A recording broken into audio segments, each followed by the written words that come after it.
Très bien, bah, écoutez, bonne soirée. Bonne soirée à tous. Donc nous avions décidé la dernière fois, c'est-à-dire l'année dernière déjà, du sujet de ce soir, c'est-à-dire donc de la rencontre à l'intime.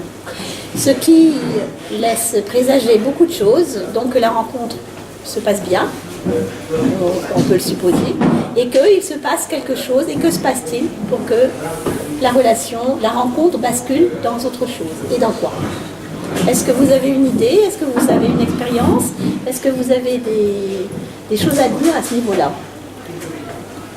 Donc, on avait débattu de la rencontre. Alors, vous avez rencontré quelqu'un ou quelqu'une, voilà, et puis, peu importe où, dans un bar, dans un cinéma, dans une file d'attente, chez le médecin, ça arrive. Hein. Ça m'est arrivé plusieurs fois dans mon cabinet. Ça, c'est amusant. Et c'est très bien, d'ailleurs. Ou bien donc sur un site de rencontre, ou sur un site amical, ou n'importe où, ou chez des amis, enfin bref. Et puis, paf, qu'est-ce qui fait que il se passe quelque chose de plus? Et quoi? Est-ce que quelqu'un a quelque chose à dire à ce niveau-là? Alors moi j'ai des tas de choses à dire, évidemment, même personnel, hein, puisque mais j'aimerais bien que quelqu'un... Le passage de l'un à l'autre se fait naturellement, c'est si le feeling est là, enfin le feeling est un terme un peu très, très général, mais ça se passe que si le feeling arrive, on va dire. Parce qu'on peut faire la rencontre, ok, mais après derrière, rien ne dit que la rencontre de l'amical bascule à l'amoureux. Et à partir du moment où ça bascule à l'amoureux, si le feeling est là, ça se fait dire très naturellement. Tout à fait, mais alors quels sont vos critères à votre avis? Les vôtres? Les miens? Et dans ce cas-là si ça doit basculer de l'un à l'autre? C'est quoi le feeling alors? Alors, on va dire, ça se passe essentiellement dans la communication. Je sais pas, c'est très naturel, on va dire, si on ressent des barrières, il n'ira pas plus loin, on ne cherchera pas à progresser. Et au contraire, si les barrières sont ouvertes, bah... Mais est-ce que vous êtes sûr de ce que vous dites quand vous sentez? Non. On ressent ça parce que l'autre nous l'autorise. On peut ressentir sans que l'autre soit sur la même longueur d'onde. Parce que ça arrive aussi. Ah oui. Si c'est là, c'est ce qui s'appelle une erreur. Oui, mais enfin, on peut s'en expliquer aussi. Oui. Peut-être plus maintenant, mais je me souviens, il y a une quinzaine d'années, il m'arrivait de rencontrer des gens, soit... Ah, ça c'est mon téléphone. Je veux le couper. Ah, ça me fait bien aussi. Donc, je me souviens par exemple qu'il y a une quinzaine d'années, j'étais donc célibataire, hein, et il m'arrivait donc de rencontrer quelqu'un, soit dans une réunion, soit n'importe où, et puis qu'il se passe, qu'on discute amicalement, etc. Hein, et puis j'avais l'impression que ça s'était bien passé, ou au contraire que ça s'était pas bien passé, que j'avais pas envie de revoir la personne, du moins dans un cadre autre qu'amical. Et puis, on attend un coup de fil ou on en reçoit un, par exemple, où on se dit, je crois que c'est assez courant, mais pourquoi il ne rappelle pas? Ou pourquoi elle ne m'appelle pas? C'est souvent l'homme, on attend plus, peut-être, le premier pas de l'homme, ou est-ce que c'est toujours... Est-ce que ce n'est plus vrai? Comment vous faites-vous? Est-ce que ça n'a pas d'importance? Est-ce que vous attendez, par exemple, dans le groupe de Brest, il a été question de... Ça, c'est mon ami Gérard qui insistait là-dessus, et il avait raison, le médecin qui fait ça avec moi, Brest, que je connais depuis 40 ans, c'est un ami, simplement. Il m'avait dragué quand on était en fac de médecine, mais effectivement, ça s'était arrêté là, parce que moi, j'étais déjà amoureuse, tout simplement. Et il disait que lui, la relation basculait quand il y avait un qui, en général l'homme, mais pas toujours, qui posait la main, par exemple, sur la main de l'autre. Alors effectivement, vous me direz qu'à ce moment-là, pour répondre à vous, il faut que la femme laisse sa main qui traîne. D'accord. Et puis si elle retire sa main ou son genou, ou j'en passe des meilleurs, forcément, c'est un signe qui veut dire que c'est pas la peine d'aller plus loin. Ben non, elle peut être surprise aussi, puis retirer sa main par réflexe. sans pour autant que ce soit un refus. Ah oui. Oui, forcément, des fois aussi, les hommes disent ça, sont un peu rapides. Donc c'est trop tôt. C'est pas si simple, quoi. Oui. Alors le feeling, oui, le feeling peut exister, mais effectivement, il y a des mauvaises interprétations. Ou des bonnes. Est-ce que, et on dit bien que la communication n'est pas que, on en avait discuté l'autre jour aussi, mais la communication n'est pas que verbale, elle est beaucoup verbale, mais elle n'est pas que ça. On dit que la communication est à 80% non verbale. C'est pour ça que quand on s'écrit, par exemple, sur Internet, ou par mail, ou même sur comme autrefois sur des lettres, il y a 80% de la communication qui ne passe pas. Parce qu'effectivement, on a une façon de se mettre, une façon on est peut être un peu intimidé parce qu'on se dit, oh là là,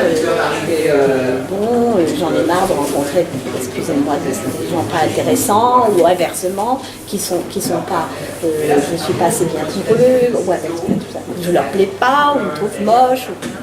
Et du coup, effectivement, quand l'autre est intéressé, vous pouvez avoir un mouvement de recul parce que vous avez cru que les sourires étaient des sourires convenus, que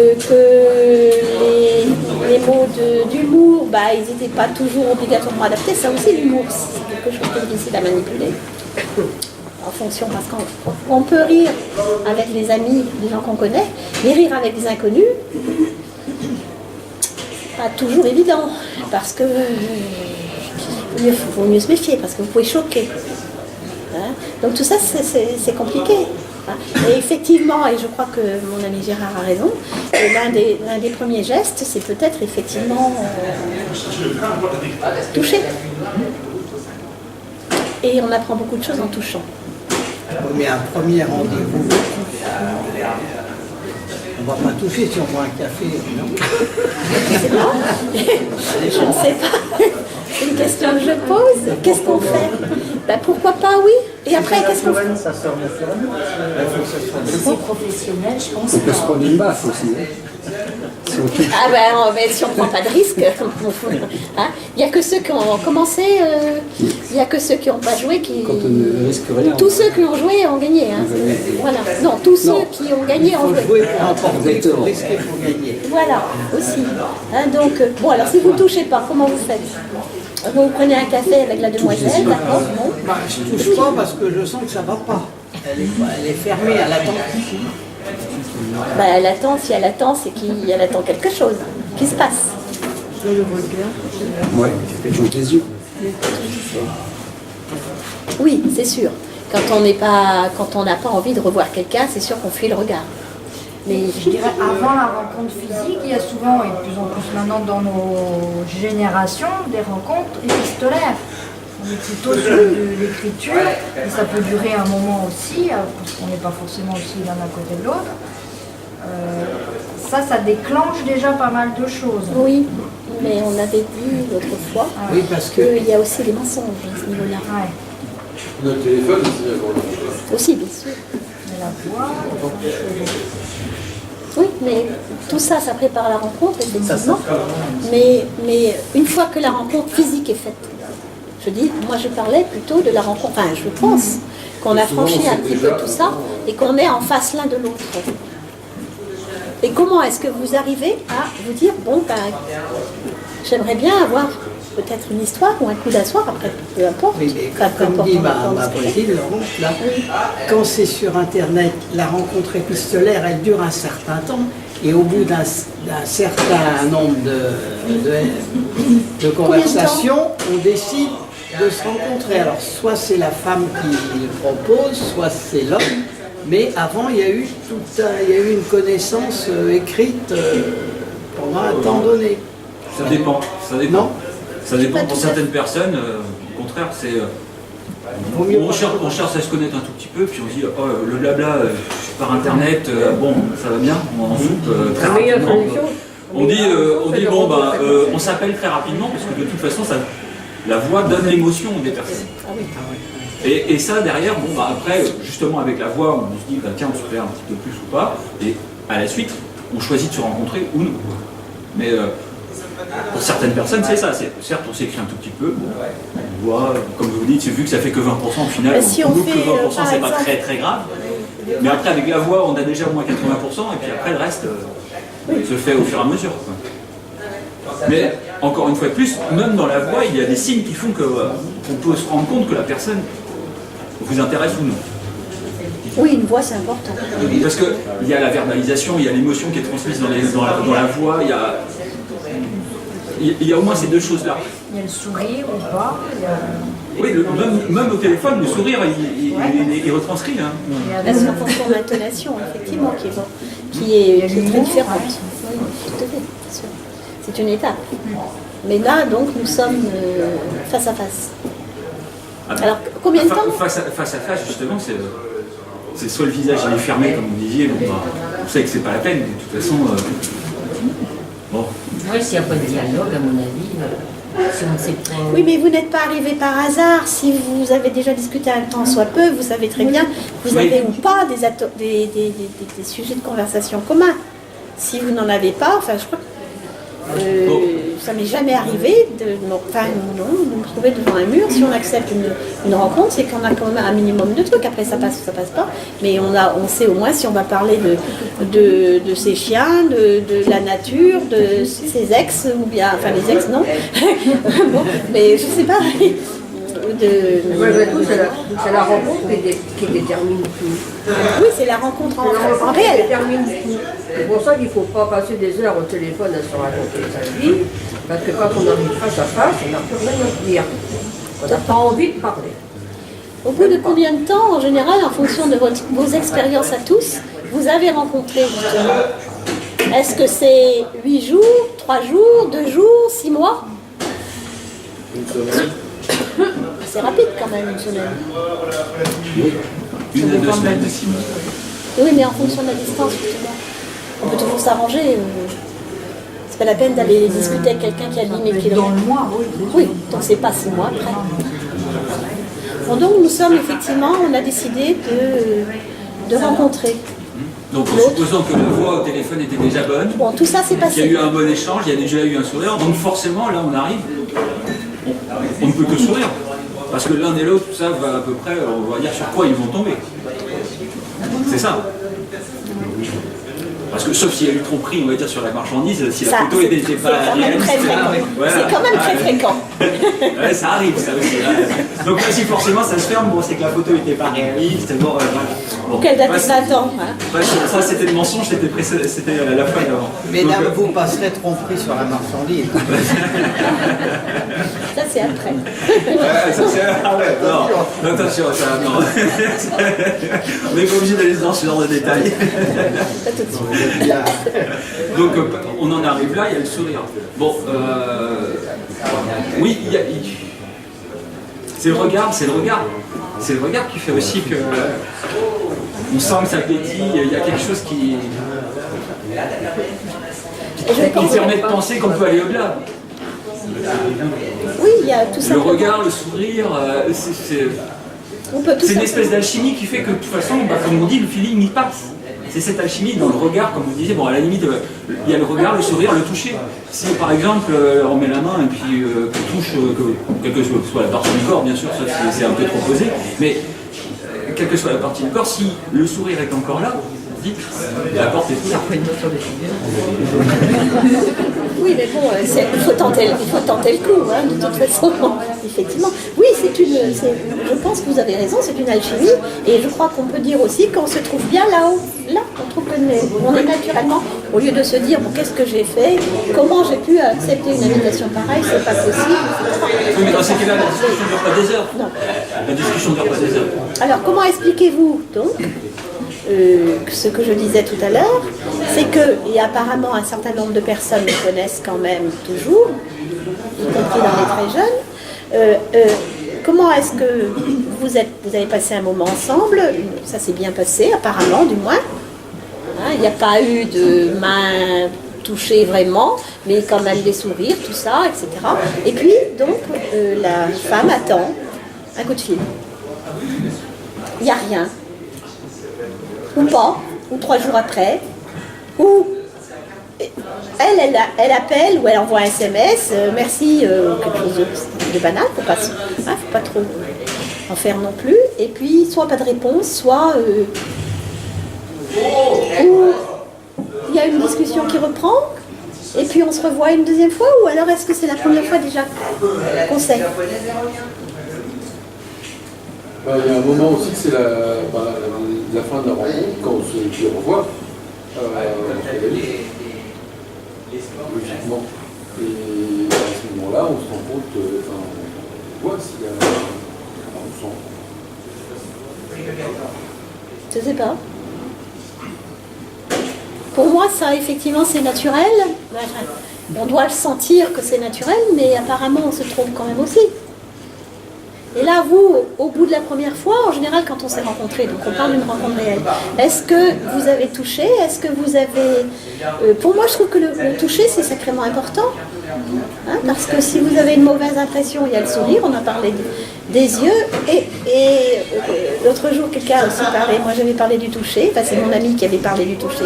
Et moi je suis d'accord, parce qu'un jour, j'ai rencontré comme ça un monsieur que je connaissais de vue pour plusieurs fois, qui était conférencier, qui avait une belle situation, et qui était un très bel homme. Vraiment, enfin il me plaisait. Voilà. Et donc, et à mon avis, je lui étais pas indifférente, il y a 10 ans, même pas, ouais, enfin bon. Et donc, un jour, on a décidé de rester après la conférence et puis de prendre un pot ensemble. Et j'ai touché sa main. Justement, parce que tout allait bien, on était dans le feeling, tout ça. Il me parlait de... J'ai retiré aussitôt, j'avais l'impression de toucher une peau de serpent. Une peau de serpent. Une peau de serpent. Ah oui, c'est en banque. Il était froid, ça m'a été froid. Il était froid. Donc, c'est pas du tout la peau de serpent qu'on appelle en médecine la peau de serpent, qui est une peau avec des écailles, enfin qu'on voit souvent chez les anciens eczémateux, mais une peau normale, mais froide. Et j'ai eu un moment de surprise. Et puis, on a continué la conversation, j'ai rien dit. Enfin, il a vu certainement que j'avais enlevé ma main, très certainement. Et il m'a expliqué, après, on est rentré dans les détails de la vie un peu intime de chacun, et il m'a dit que sa femme l'avait quitté, enfin ça avait été affreux, elle était partie à l'étranger avec les enfants, il n'avait plus jamais revu ses enfants, et qu'il ne savait plus aimer. Et j'ai compris que cette impression était en fait parce que tout son être était en refus qu'il avait peur. Si vous voulez. Je ne sais pas comment vous expliquer ça. Et je suis restée amie avec lui. Hein, je suis même allée chez lui après, il y a quelques années, en week-end. Il a une maison magnifique en Toscane, une villa Toscane. C'est fabuleusement beau. Mais je lui ai dit, écoute, je suis désolée, mais il m'a dit, je sais. Et il n'a jamais refait sa vie? Non, il n'a jamais refait sa vie. C'est ses propres peurs. Ouais. Ah oui, complètement. Mais ce que je veux dire, c'est que je me suis rendu compte de ça, parce que c'est quelqu'un qui parle en public, qui est conférencier, hein, monsieur de métier. Il travaillait à l'époque à Sciences Po. Donc c'est vraiment une grande tête. Mais un type très intéressant, intelligent, etc. Gentil, enfin tout. Il avait toutes les qualités possibles. Hein, mais il avait ça.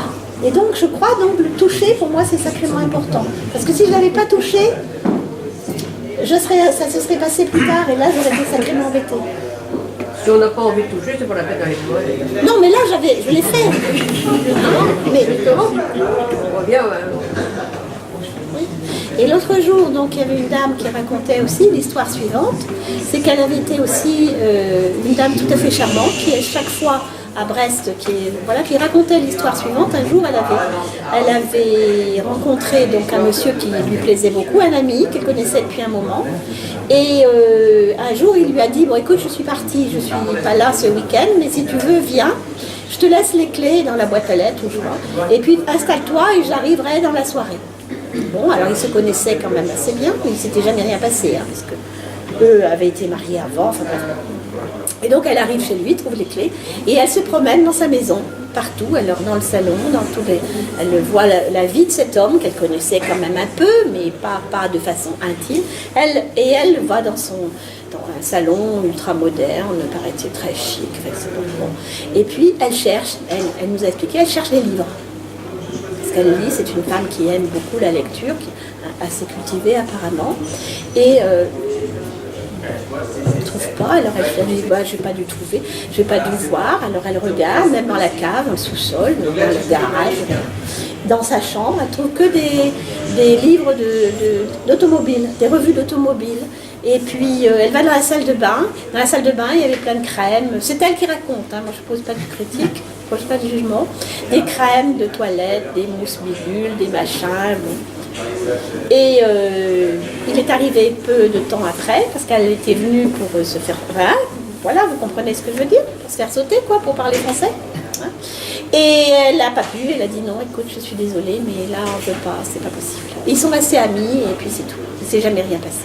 Parce qu'elle n'avait pas trouvé de livre et qu'elle avait vu qu'il avait quand même une façon relativement narcissique de voir les choses. Voilà. Et ça, elle l'a raconté, c'est amusant. Et donc, ce sont des détails, mais qui sont importants. Pas grand-chose. Comme quoi l'environnement joue son rôle aussi. Évidemment. L'environnement, l'éducation, l'image qu'on s'en fait aussi, le fantasme peut-être qu'on s'en fait. C'est pour ça qu'il est peut-être conseillé de ne pas rester trop longtemps à discuter au téléphone et à se parler sur Internet. Enfin, je crois. Personnellement, je peux raconter une histoire aussi à prescription. Moi, j'avais rencontré quelqu'un et on avait beaucoup échangé par écrit. Je ne voulais pas sa photo parce que je voulais avoir la surprise. Et par écrit, je suis presque tombée amoureuse de cette personne-là. Oui, donc c'était vraiment fort. C'était quelqu'un voilà, qui était d'un niveau intellectuel assez élevé. Et un jour, on a provoqué la rencontre. Et là, j'ai fait, bon, de loin, comme ça, je dis, bon, ça ne correspond pas à mes critères de physique que j'aime chez un homme. J'ai quand même persévéré, poursuivi en me disant, bah, je vais mettre ça de côté, c'est pas grave, ce qui s'est passé avant, c'était assez fort, il peut se passer quelque chose. Au final, ça l'a pas fait, j'ai dû voir cette personne 3 fois, au bout de la 3e fois, je dit non, ça va pas le faire. Donc en fait, patatras quoi, le château de cartes s'est construit et s'est effondré parce qu'il y avait quelque chose qui me gênait et je ne pouvais pas aller plus loin. Oui, vous en êtes rendu compte la première fois. Et vous êtes la première fois, mais je me suis dit voilà, parce qu'on est tous avec, pas l'homme idéal, mais voilà, on aime un certain type de femme, on aime un certain type d'homme, ça correspondait pas du tout, mais je me suis dit, bah, je suis plus forte que ça, je vais aller au-delà, il y a peut-être, il ne faut pas être buté non plus dans ses visions, et puis non, en fait, le naturel revient au galop et on ne peut pas lutter contre ça. Même si ce qui s'est passé avant était beau, était très fort, était très courtois. Et vous pensez que ça n'aurait pas été différent ou ça aurait été différent si vous aviez une photo avant? Si, je pense que... Enfin, après, c'est dur, il ne faut pas vexer la personne non plus. C'est pour ça que je ne voulais pas... Sans le lui dire, mais... J'aurais quand même... Par politesse, j'aurais quand même provoqué une rencontre. Mais dans ma tête, le jeu aurait été déjà joué, quoi. La carte aurait été déjà jouée, je pense. Il y a d'autres personnes qui parlent aussi, et ça je pense que c'est aussi important, donc des odeurs. Mais sur les facultés dont on parle à mettre en œuvre pour faire cela, c'est naturel ou c'est un apprentissage? En théorie, c'est un petit peu les deux. Il y a des gens qui sont naturellement plus aptes que d'autres. Alors, effectivement, il y a des gens qui n'ont pas d'odorat, par exemple, puisque j'allais parler d'odeur, hein, et qui ont. Mais ça s'apprend aussi, parce que les parfums que l'on met, c'est pas par hasard. Les déodorants aussi, c'est pas par hasard. Mais là où un nez peut reconnaître une odeur agréable, il y a aussi des gens qui ont un odorat perturbé et qui reçoivent, ça s'appelle la cacosmie, c'est une anomalie qui existe. Et qui ressentent des mauvaises odeurs alors que l'odeur est censée être bonne. Mais il y a aussi le problème des déodorants en particulier qui camouflent l'odeur intuitive personnée, c'est-à-dire la personne, nous avons tous une odeur, les animaux le savent. Un animal, une mère reconnaît son enfant et inversement à travers des milliers, des pingouins, il y a plein d'animaux, les lions, enfin plein d'animaux qui retrouvent leurs petits immédiatement, ils savent très bien qui est. Enfin, voilà, à l'odeur. Les chiens ont, paraît-il, un odorat 40 000 fois plus supérieur au nôtre. Et ça, effectivement, ça s'exerce. Ça peut s'exercer aussi. Ça s'apprend en psychiatrie. Et en ORL, on fait des tests comme ça pour apprendre aux gens à reconnaître certaines odeurs. En œnologie, on ne reconnaît pas les vins n'importe qui, il faut apprendre. On a découvert, ça c'est très intéressant à faire. Et voilà, les nez, vous avez peut-être lu Le Parfum, ce sacré bouquin. Voilà, c'est quand même très particulier. Et Napoléon disait à Joséphine, j'arrive, ne te lave pas. Et oui, parce que l'odeur, et donc il y a une étude qui a été faite au Japon il y a quelques années, on avait demandé à 50 femmes de s'asseoir sur une chaise où il y avait des t-shirts disposés. À 70%, elles sont allées s'asseoir sur la chaise où il y avait le t-shirt de leur partenaire sexuel. Et là c'était des t-shirts. Les hommes, on leur a fait mettre des petites culottes. Petites culottes de leur nana. Ils ont aussi, ça a marché de la même façon. Donc c'est que, quand même, l'être humain n'est pas si inapte que ça. Et l'art de la rencontre en général. L'art de la rencontre en général. Oui. C'est inné ou ça nécessite un apprentissage? La rencontre, oui, ça nécessite un apprentissage. La plupart des gens l'apprennent par leurs expériences depuis l'enfance. On vous apprend à dire bonjour à la dame. Si on vous apprend pas... On ne vous apprend pas l'intime. Dire bonjour, c'est pas l'intime. Ça y contribue, parce que si vous abordez par exemple une femme dans la rue en la draguant, il y a 150 000 façons de draguer une femme. Il y a les bonnes et il y a les mauvaises, il y a celles qui marchent et celles qui ne marchent pas. J'ai l'impression que monsieur veut mettre le doigt sur le mot timidité. Oui. Confiance en soi. Ça s'apprend. Parce que vous avez l'air très... Je suis quelqu'un de très timide, monsieur. Je suis quelqu'un de très timide. Oui, j'étais. Mais à travers ces séances, mais probablement vous animez. Donc, je me suis soignée, évidemment. Voilà, forcément. Tout à fait. Il y a une notion de confiance en soi, il y a une notion tactile ou pas, il y a la notion d'oser, la notion de se faire renvoyer devant les roses. Et tout ça, ça s'apprend, effectivement. Voilà, mais tous ne sont pas au même niveau. Il y a des creux.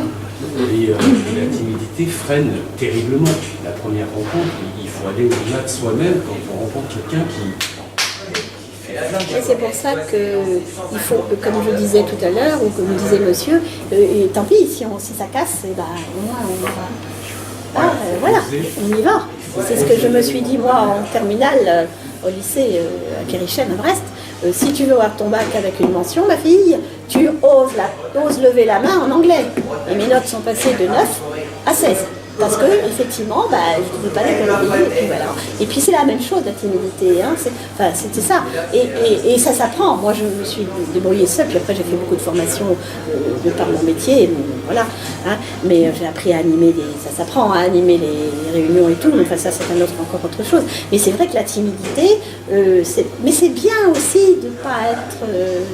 De savoir, c'est en même temps un problème et c'est en même temps une qualité. Voilà. Il ne faut pas non plus, parce que vous savez, les dragueurs de rue, ça va. Oui, mais faire le pas n'est pas toujours simple, même certainement. Quand certaines étapes sont passées. Mais c'est comme quand on se jette à l'eau la première fois, on a l'impression qu'on va se noyer, puis bon, quand on saute d'un plongeoir la première fois, après ça va. Mais la première fois, je veux dire, c'est pas évident. Moi, ça m'est arrivé aussi, au niveau d'un plongeoir. Première fois, comme... Si la première fois que vous trouvez du plongeoir, vous faites un énorme plat, vous n'avez pas trop envie d'y retourner. Non. Non, mais... Et normalement, vous faites attention et vous prenez toute la précaution. Voilà. Et c'est pour ça, quand on tombe de cheval, par exemple, il faut toujours remonter tout de suite. Voilà. Non, mais parce que sinon, effectivement, je suis d'accord. Cette notion-là, elle est importante. Mais ça se soigne.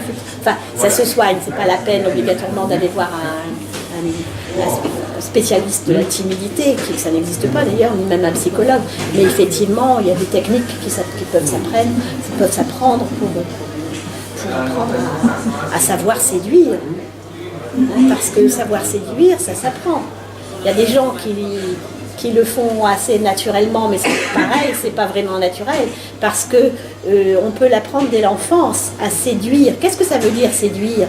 C'est pas simplement séduire dans le but d'avoir une relation intime ou pas avec quelqu'un, c'est amener l'autre à s'intéresser à vous. Et ça s'apprend, ça peut se savoir et s'apprendre et s'appréhender depuis la petite enfance. On apprend à nos enfants, à nos enfants, de dire merci avec un sourire. Si c'est merci, non, et voilà. c'est aussi comme ça qu'on apprend au fur et à mesure. Et quand il existe des cours, hein, c'est un Canadien qui faisait ça, enfin, il est mort le pauvre, mais c'est continué à Toulouse et ils font ça un peu partout, c'est le CIFRES qui fait ça un peu partout en France. Je crois qu'à Saint-Malo, il y a une équipe qui fait ça aussi, qui apprennent donc, ce sont des cours de séduction, qui sont faits par des médecins et des sexologues, des sexothérapeutes habilités. Et ils vous apprennent donc à savoir comment faire pour effectivement bien parler en fonction de ce que l'autre attend, savoir ce qu'il veut dire, ce que veut dire le regard, savoir aussi, ça s'apprend aussi en technique de comportementale pour apprendre à parler en public, on apprend ça au chef d'État, au ministre, etc. À savoir que par exemple si vous avez les épaules ouvertes, là, ça veut dire que l'autre peut venir, se venir comme ça, dans un entretien d'embauche, on fait ça aussi. Hein, il y a une façon de se comporter le fait de croiser les jambes, de ne pas les croiser, etc. Tout ça, ça peut s'apprendre, bien sûr. Et ça, c'est valable aussi dans les techniques de séduction. Et donc, ce monsieur Desjardins, qui s'appelait Desjardins, nous démontrait comment faire pour les hommes et les femmes. Il le faisait, il avait 75 ans à l'époque. Alors, il nous montrait comme ça comment il fallait faire pour une femme, pour séduire. C'était très drôle et c'était très, très intéressant. Et c'est donc un Canadien, mais on ne fait pas ça en France. Et donc, c'est maintenant repris un peu partout, dans beaucoup d'endroits. Et c'est très intéressant. Et donc, on apprend comment séduire, effectivement, comment amener l'autre à vous. C'est ce que ça veut dire, séductérer. Hein, amener l'autre à s'intéresser à vous. Mais il y a des quantités de façons, et chacun a sa... Et heureusement, nous sommes tous différents. Hein. C'est pas effectivement la drague, je répète, la drague des jeunes qu'on voit et même des moins jeunes parfois. Mais bon, moi, il m'est arrivé d'avoir des histoires fabuleuses. Moi, je suis divorcée, enfin, mon mari est décédé maintenant, depuis 25 ans. Hein, donc, j'ai eu plusieurs relations stables, j'en ai une actuellement, mais entre-temps, j'ai beaucoup rencontré. Voilà, j'ai vécu. Et c'est d'ailleurs une des raisons pour lesquelles j'ai fait sexologie, parce que je faisais autre chose avant, hein, parce que ça m'intéresse, moi, de savoir comment ça marche, tout ça, effectivement. C'est assez fabuleux. Et c'est comme ça que j'ai un peu compris, en rencontrant ce monsieur Desjardins, comment ça se passait, parce que je savais comment ça se passait, parce que j'avais l'expérience, en fait, finalement. Mais c'était intuitif, parce que je voyais que certaines choses marchaient et d'autres pas. Hein, tout simplement. Et je voyais qu'en face de moi, il y avait des choses que j'acceptais d'hommes et d'autres pas. Donc c'est sûr qu'il y avait sûrement des critères précis pour répondre à une sollicitation ou pour envoyer des messages, quand on est une femme, pour envoyer des messages subliminaux. Ah, parce que les femmes, enfin, ça serait bien, on peut, mais c'est moins... Oui, c'est ça, voilà, c'est des messages que j'appelle subliminaux, moi, qui ne sont pas tellement subliminaux, mais qui... Voilà, c'est pas bon, viens, voilà, pas tout à fait. Voilà. Bon, je ne sais plus, oui, c'est monsieur qui... Voilà. Ça s'apprend, bien sûr. À l'école de la vie aussi, mais pas que.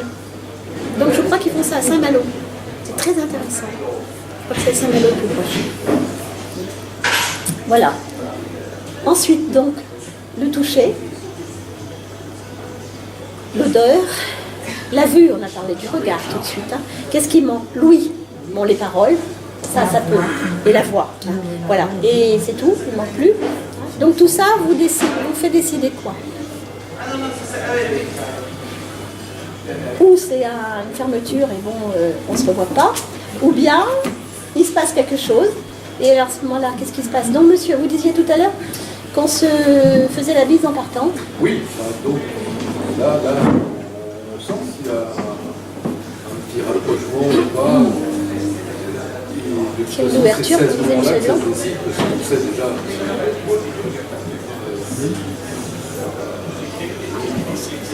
Et c'est le fait de se dire... Alors qu'est-ce qu'on se dit sur ce parking? Je crois que vous avez parlé de parking.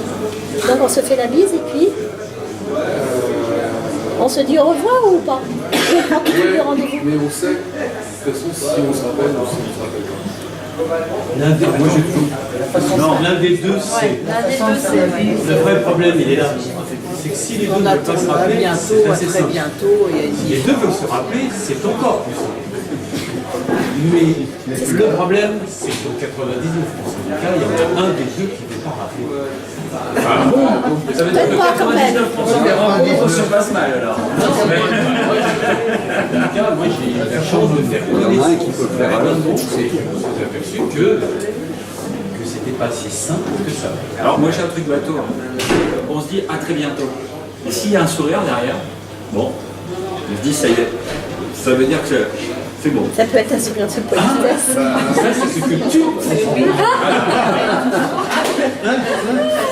Ouais, c'est facile. Au revoir, à bientôt, à très bientôt. Non, à très bientôt. À très bientôt, ça veut dire que. Il y a des dames qui disent derrière, ça dépend. Ah, ça dépend. Les dames, qu'est-ce qu'elles disent? Pardon, vous voulez parler plus fort, s'il vous plaît? Moi, je dis on peut apprécier la personne, faire un sourire, mais pour autant, je ne peut-être pas que ça va aller au-delà. C'est dommage peut-être, non? C'est peut-être dommage.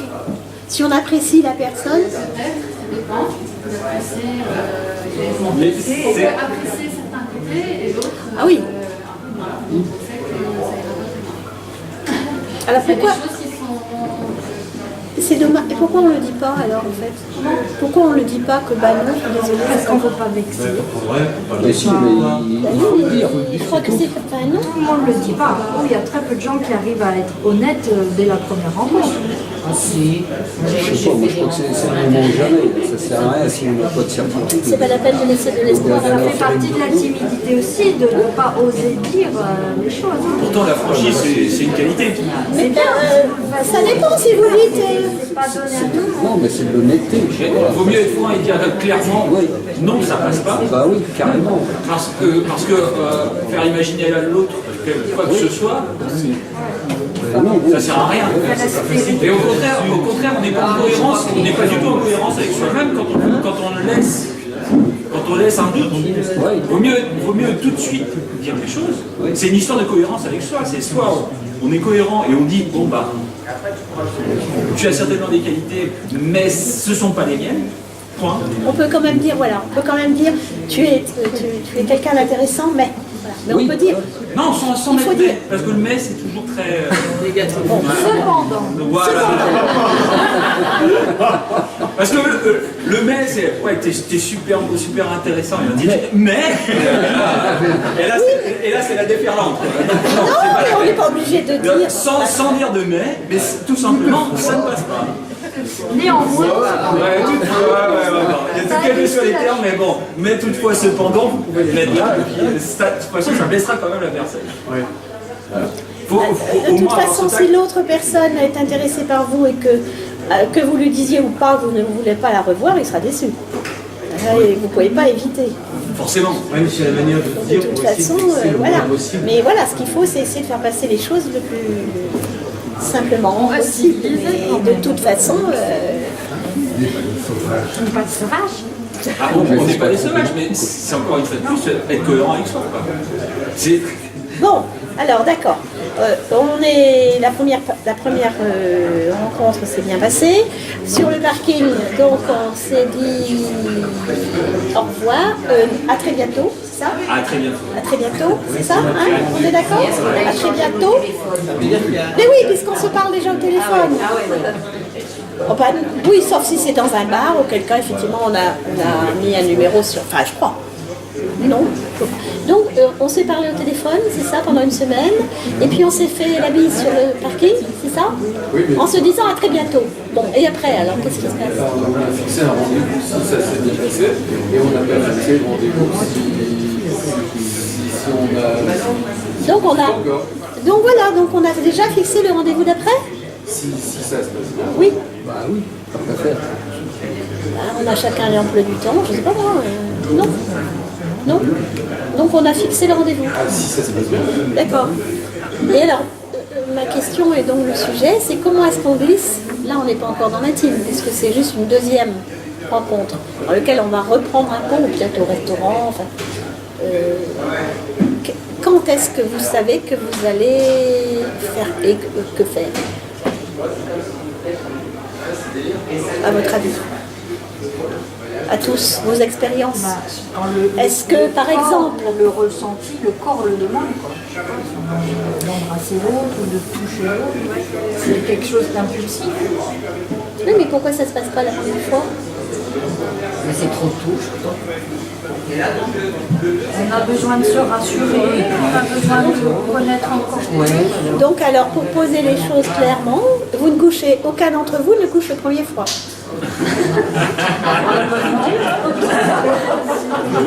C'était ça la question, mais Ça arrive pour des rencontres. Si, mais c'est pour des rencontres comme ça, dont on sait qu'il n'y aura pas de suite. Ah bon? Ça, l'homme, c'est. Le premier coup, ouais. Si, oui, ça peut arriver, voilà. Une soirée, on se plaît, bon, on est dans l'ambiance et puis mais on se c'est retrouve. pas de ça. Mais c'est pas ça qui fait. Bon, ça, c'est pas une rencontre, quoi. C'est une rencontre d'un soir et puis basta, quoi. Le lendemain, on se dit, Comment on sait que c'est qu'une rencontre d'un soir?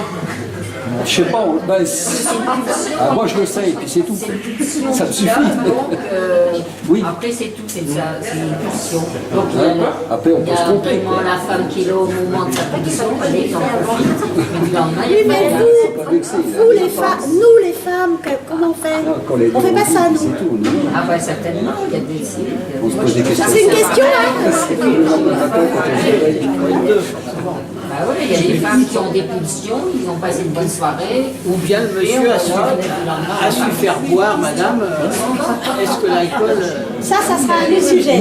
Effectivement, on La peut aussi lumière en des parler. boîtes de nuit, ça Oui, il y a Il y a des rencontres où ça marche tout de suite. Les gens disent, j'avais l'impression de le connaître, de l'avoir déjà vu. Et pourquoi les gens disent ça? c'est ce qu'on appelle un peu le coup de foudre. C'est un peu ça, parce qu'il était là et parce que... Parce que c'est exactement ce qu'on recherche, et c'est pour ça qu'on dit c'est un déjà vu, C'est pour ça? Oui, oui. Ben parce que c'est ce qu'on appelle un peu un coup de foudre. La rencontre de deux peaux qui se... Moi je fonctionne beaucoup comme ça, mais bon après... C'est que son impulsion. Puis après c'est pas uniquement... C'est pas une question de pulsion. Enfin, pour moi je trouve que c'est pas une question de pulsion, c'est parce que c'était lui, parce que c'était moi, c'est tout, comme vous dites, effectivement. Après, je sais pas. Et j'ai remarqué dans mon expérience personnelle, là je le dis encore une fois, c'est que quand les choses se passent pas tout de suite rapidement, ça part en... J'ai décidé plusieurs fois, ça m'est arrivé, j'ai eu trois longues histoires dans ma vie après mon mariage, hein, à peu près, et bien à chaque fois ça a démarré au quart de tour, on est parti en vacances 2 jours après. Parce que c'est l'impression de le connaître. C'était évident, quoi. Hein, et ce monsieur-là que j'ai rencontré, c'était au moment où j'avais personne, effectivement. J'ai pas pu, mais j'aurais pu partir avec lui aussi bien, mais là, j'ai pas pu parce qu'effectivement, il y a eu ce truc, parce que c'était pas lui, c'était ça. Pourtant, je le connaissais, mais comme ça. Mais autrement, et j'ai jamais regretté. Je l'ai pas regretté parce que c'était effectivement, mais c'était pas une pulsion, c'était. Parce que j'ai eu aussi des pulsions comme ça, mais bon, d'accord. Ça va, hein, mais c'est pas je crois qu'effectivement il y a des ressentis, c'est important à essayer d'analyser un petit peu ce qu'on peut ressentir. C'est pour ça que moi j'ai été intéressée par des études de sexo, parce que, en particulier la sexo-corporelle, sexo-analyse qui est encore autre chose. L'analyse c'est l'étude des fantasmes, on fera ça aussi un jour, ça c'est très très très intéressant. Hein. Mais savoir pourquoi l'autre vous plaît, c'est important. Parce qu'on se dit, il me plaît ou elle me plaît, on ne sait pas pourquoi. Alors, globalement, on va dire pour la silhouette, pour la façon de parler, tout ça. Mais il y a effectivement un truc, et je pense que vous avez probablement... Enfin, je crois que vous avez en partie raison, madame, et que je crois que ça arrive, ça. Et moi, je l'ai ressenti plusieurs fois, parce que c'est lui, et puis c'est tout. Parce que, voilà, il y a comme de l'électricité. C'est pas tout à fait le coup de foudre non plus, mais... Il y a quelque chose c'est naturel, quoi, voilà. Oui, et puis ça se passe, et puis voilà. Ça, c'est l'attirance, c'est pas la rencontre, c'est autre chose que l'attirance. Oui, mais bien sûr, après la rencontre, elle se fait d'une façon... C'est pour ça que peut-être, mais c'est les rencontres qui sont comme un petit peu autrefois les agences matrimoniales, hein, c'est un petit peu artificiel, je veux dire. Enfin,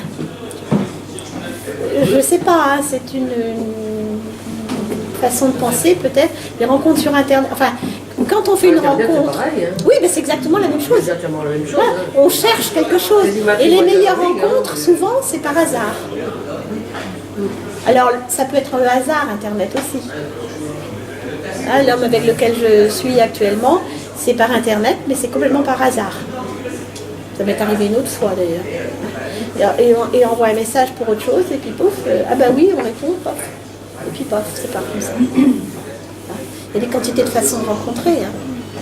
Et des quantités de façons après de rentrer dans l'intime. Alors c'est pas la première fois, d'accord? Après, quand est-ce que vous Ça décidez? dépend des circonstances. Mais Si expliquez. on se rencontre à 6h l'après-midi après le travail, bon, bah, c'est un petit peu rapide d'aller finir la nuit ensemble. Et si on se rencontre le matin, qu'on passe la journée ensemble, si le désir est réciproque... Il faut trouver un hôtel si on n'est pas de chez soi, quand même.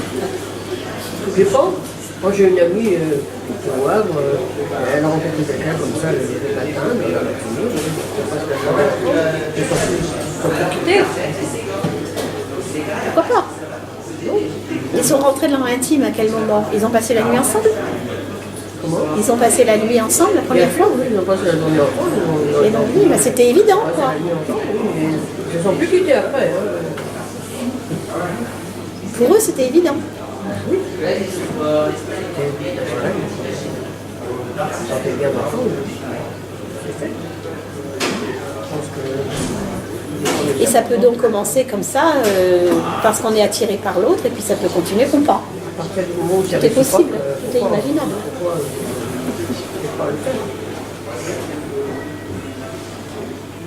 Oui. Nous sommes adultes. Les jeunes, comment font les jeunes? Il y a personne pour de 20 ans là. Actuellement, ils se rencontrent beaucoup quand même aussi par Internet. Et il y a le phénomène dont c'est Philippe qui parlait de ça. Effectivement, on peut en parler 2 minutes, mais c'est pas vraiment le sujet. Des soirées, j'ai traduit récemment un article sur les gays londoniens qui se droguent et qui ont des relations sexuelles hard sous drogue et qui ont du mal d'ailleurs à se sevrer parce que ça leur manque. Et le problème, c'est que actuellement, dans les soirées étudiantes, il y a de plus en plus ce genre de phénomène. Les filles et les garçons qui boivent et qui sont amenés à avoir des relations sexuelles non consenties. Et l'autre jour, on a parlé de ça à Brest, et il y a un monsieur qui disait que dans les facultés américaines, 40% des filles avaient été violées dans 40% des étudiantes dans des soirées de beuverie. Alors, c'est effrayant. Rappelez-vous, il y a 15 jours, cette histoire à Perpignan, là, hein, elle a été filmée, la fille. Elle n'a pas voulu porter plainte après. Elle a été filmée par 2 personnes, alors qu'il y avait 2 personnes qui la violaient. C'est passé sur Internet, c'est arrivé aux oreilles des flics, et elle n'était pas encore... Ils sont arrivés dans l'appartement, elle n'était pas encore dessoulée quand ils l'ont trouvée et elle n'a pas voulu porter plainte. C'est effrayant. Enfin, moi, je trouve que c'est effrayant. Mais bon, là, il n'y a effectivement pas de rencontre, il n'y a pas d'intime, on n'est pas du tout dans le... ça fait froid dans le dos. Hein. On n'est quand même pas du tout dans le principe de la pulsion, qui peut être très bien, très belle, etc. Et puis effectivement, pour des tas de raisons, on n'a pas envie de se revoir, bon, très bien, mais pourquoi pas, hein. Heureusement, maintenant, on a quand même la possibilité de le faire. Donc, même si vous avez une relation d'un soir, comment est-ce que vous décidez de revoir, même si vous avez couché le premier soir ou le deuxième ou le troisième, peu importe. Après, comment est-ce que vous savez que vous allez construire quelque chose ou pas? Est-ce que c'est parce qu'il y a quelque chose ou parce que vous décidez de bâtir chacun ensemble? C'est beaucoup trop tôt. Ou pas? Il ne faut pas se dire, troisième rencontre, ça y est, on va pas se faire. Non, mais ça se fait pièce. Non, ça veut dire mettre une brique. Vous savez, une maison, ça se construit brique par brique, hein, les pyramides. On se dit simplement, on se revoit, voilà. Oui. François, j'ai une question. La construction, Quand on connaît le caractère de la personne au bout de 3 mois, 4 mois, 5 mois, 6 mois, c'est là qu'on se dit, je continue pas. Hein, bon. Donc c'est au bout de 5-6 mois, je sais pas. Ouais, oui, non, mais ça peut. Ça peut arriver, parce qu'au début, ça peut très bien arriver qu'on vive avec une personne. Et c'est pas rien non plus. Surtout que nous avons pour la plupart déjà un passé. Et qu'on sait. Ah oui, mais pour les gens de ma génération, quoi. C'est pareil, il n'y a que ceux qui ont peut-être 30 ans, moins de 30 ans qui sont différents, mais je crois que... Est-ce que c'est vrai? On dit que, par exemple, les jeunes, les ados qui se rencontrent, c'est les couples qui duraient plus longtemps, souvent. Oui. Les gens qui se rencontrent à 5 mes 3 enfants ont rencontré leur dulciné et leur amoureux quand ils avaient qu'à 16 ans, et ma fille, ça fait 22 ans, mon fils aîné, ça fait 20 ans, et mon dernier, ça fait 3 ans ils sont avec leur premier amour. Alors, enfin pour leur premier amour, pas vraiment, mais alors après, et ils ont l'air de toujours, enfin, du moins ma fille, elle a l'air d'être toujours amoureuse, elle est toujours amoureuse de son mari, mon fils, il est plus secret, je ne sais pas, mais apparemment ça vient d'aller. Et mon petit dernier, là, c'est la lune de miel, voilà, depuis 3 ans. Mais après, je ne sais pas, hein, Alors c'est quoi? C'est les coups de la vie qui fait qu'on n'a plus confiance, qu'on ne veut plus y aller, on se méfie, on ne se lâche plus. C'est ça. Parce qu'effectivement, oui, ce que vous dites, enfin, moi je trouve ça vrai, quoi, les amours d'adolescence, parce qu'on est tout vierge, on ne sait pas, et puis on fait confiance, et puis on ne se met pas de frein. Sûrement. Il y a des milliers de paramètres qui font qu'on se met des freins. Aussi, on refait les mêmes erreurs, ça peut arriver. Aussi. Oui, mais il y a aussi, je crois, pour beaucoup d'entre nous, on sait ce qu'on ne veut plus. Est-ce qu'on sait ce qu'on veut? Comme disait, je ne sais plus, quelqu'un, madame, je crois, qui disait que on rencontre quelqu'un et on se rend compte qu'il y a ceci ou ceci dans madame là-bas, qui colle, une partie colle et une partie ne colle pas. Alors effectivement, est-ce que c'est ce qui ne colle pas qu'on sait au départ qui continue à pas coller, ou est-ce qu'on se fait une idée différente et que on finit par dire bah non, ça ne peut pas coller parce que effectivement j'avais vu ça et ça continue à ne pas être faisable, ou au contraire on peut justement, est-ce qu'il arrive des cas où on est tiède au départ en se disant bon oh, c'est comme ça, je vais le revoir ou la revoir et puis on verra bien, de toute façon je ne me prends pas la tête pour des tas de raisons etc. Et puis progressivement on se dit bah mince, je ne le vois pas cette semaine, il me manque. Ou bien il dit bon j'ai rencontré quelqu'un d'autre, paf, c'est trop tard. Ou inversement, effectivement on se met en couple plus ou moins à vivre ensemble ou pas, et puis au bout d'un certain temps on se dit mais franchement ça peut dire le cas, moi je me couche à 11h minuit, la personne elle se couche à 3h, ah non ça va pas. Il y a des trucs bêta, hein. Vous ne pouvez pas, hein, non ça vous... Non, mais non, ça va pas. Bah, vous pouvez aller vous coucher tout seul en attendant. C'est pas plus, mais l'autre jour on parlait des chaussettes par terre. C'est ça, moi je suis lève-tard, je ne peux pas être avec un lève-tôt. C'est ça, si j'ai un lève-tôt oui, mais... et qu'il va coucher à 9h, hein, c'est 9h30. C'est 9h30, 10h. Mais je ne vais pas coucher à 9h. Si j'ai quelqu'un à côté de moi qui se lève à 6h et qui va coucher à 9h le soir, mais il y a peut-être d'autres problèmes,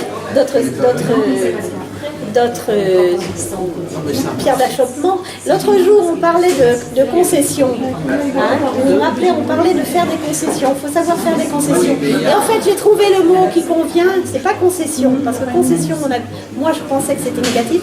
J'ai trouvé le mot qui convient. Il faut réussir à trouver un consensus. Voilà. Hein, oui, mais c'est pas pareil tout à fait. La vie elle fait des consensus, de compromis et de négociation. Vous êtes en permanence. J'ai dit partie terrain déjà, il est déjà sur le terrain. Oui, mais ça, ce n'est pas lors de la première rencontre que vous allez le discuter, c'est de savoir si vous couchez tôt ou tard. Enfin, si, on peut en parler quand même. On peut en parler. Mais c'est vrai, et puis on n'est pas obligé de vivre ensemble en permanence.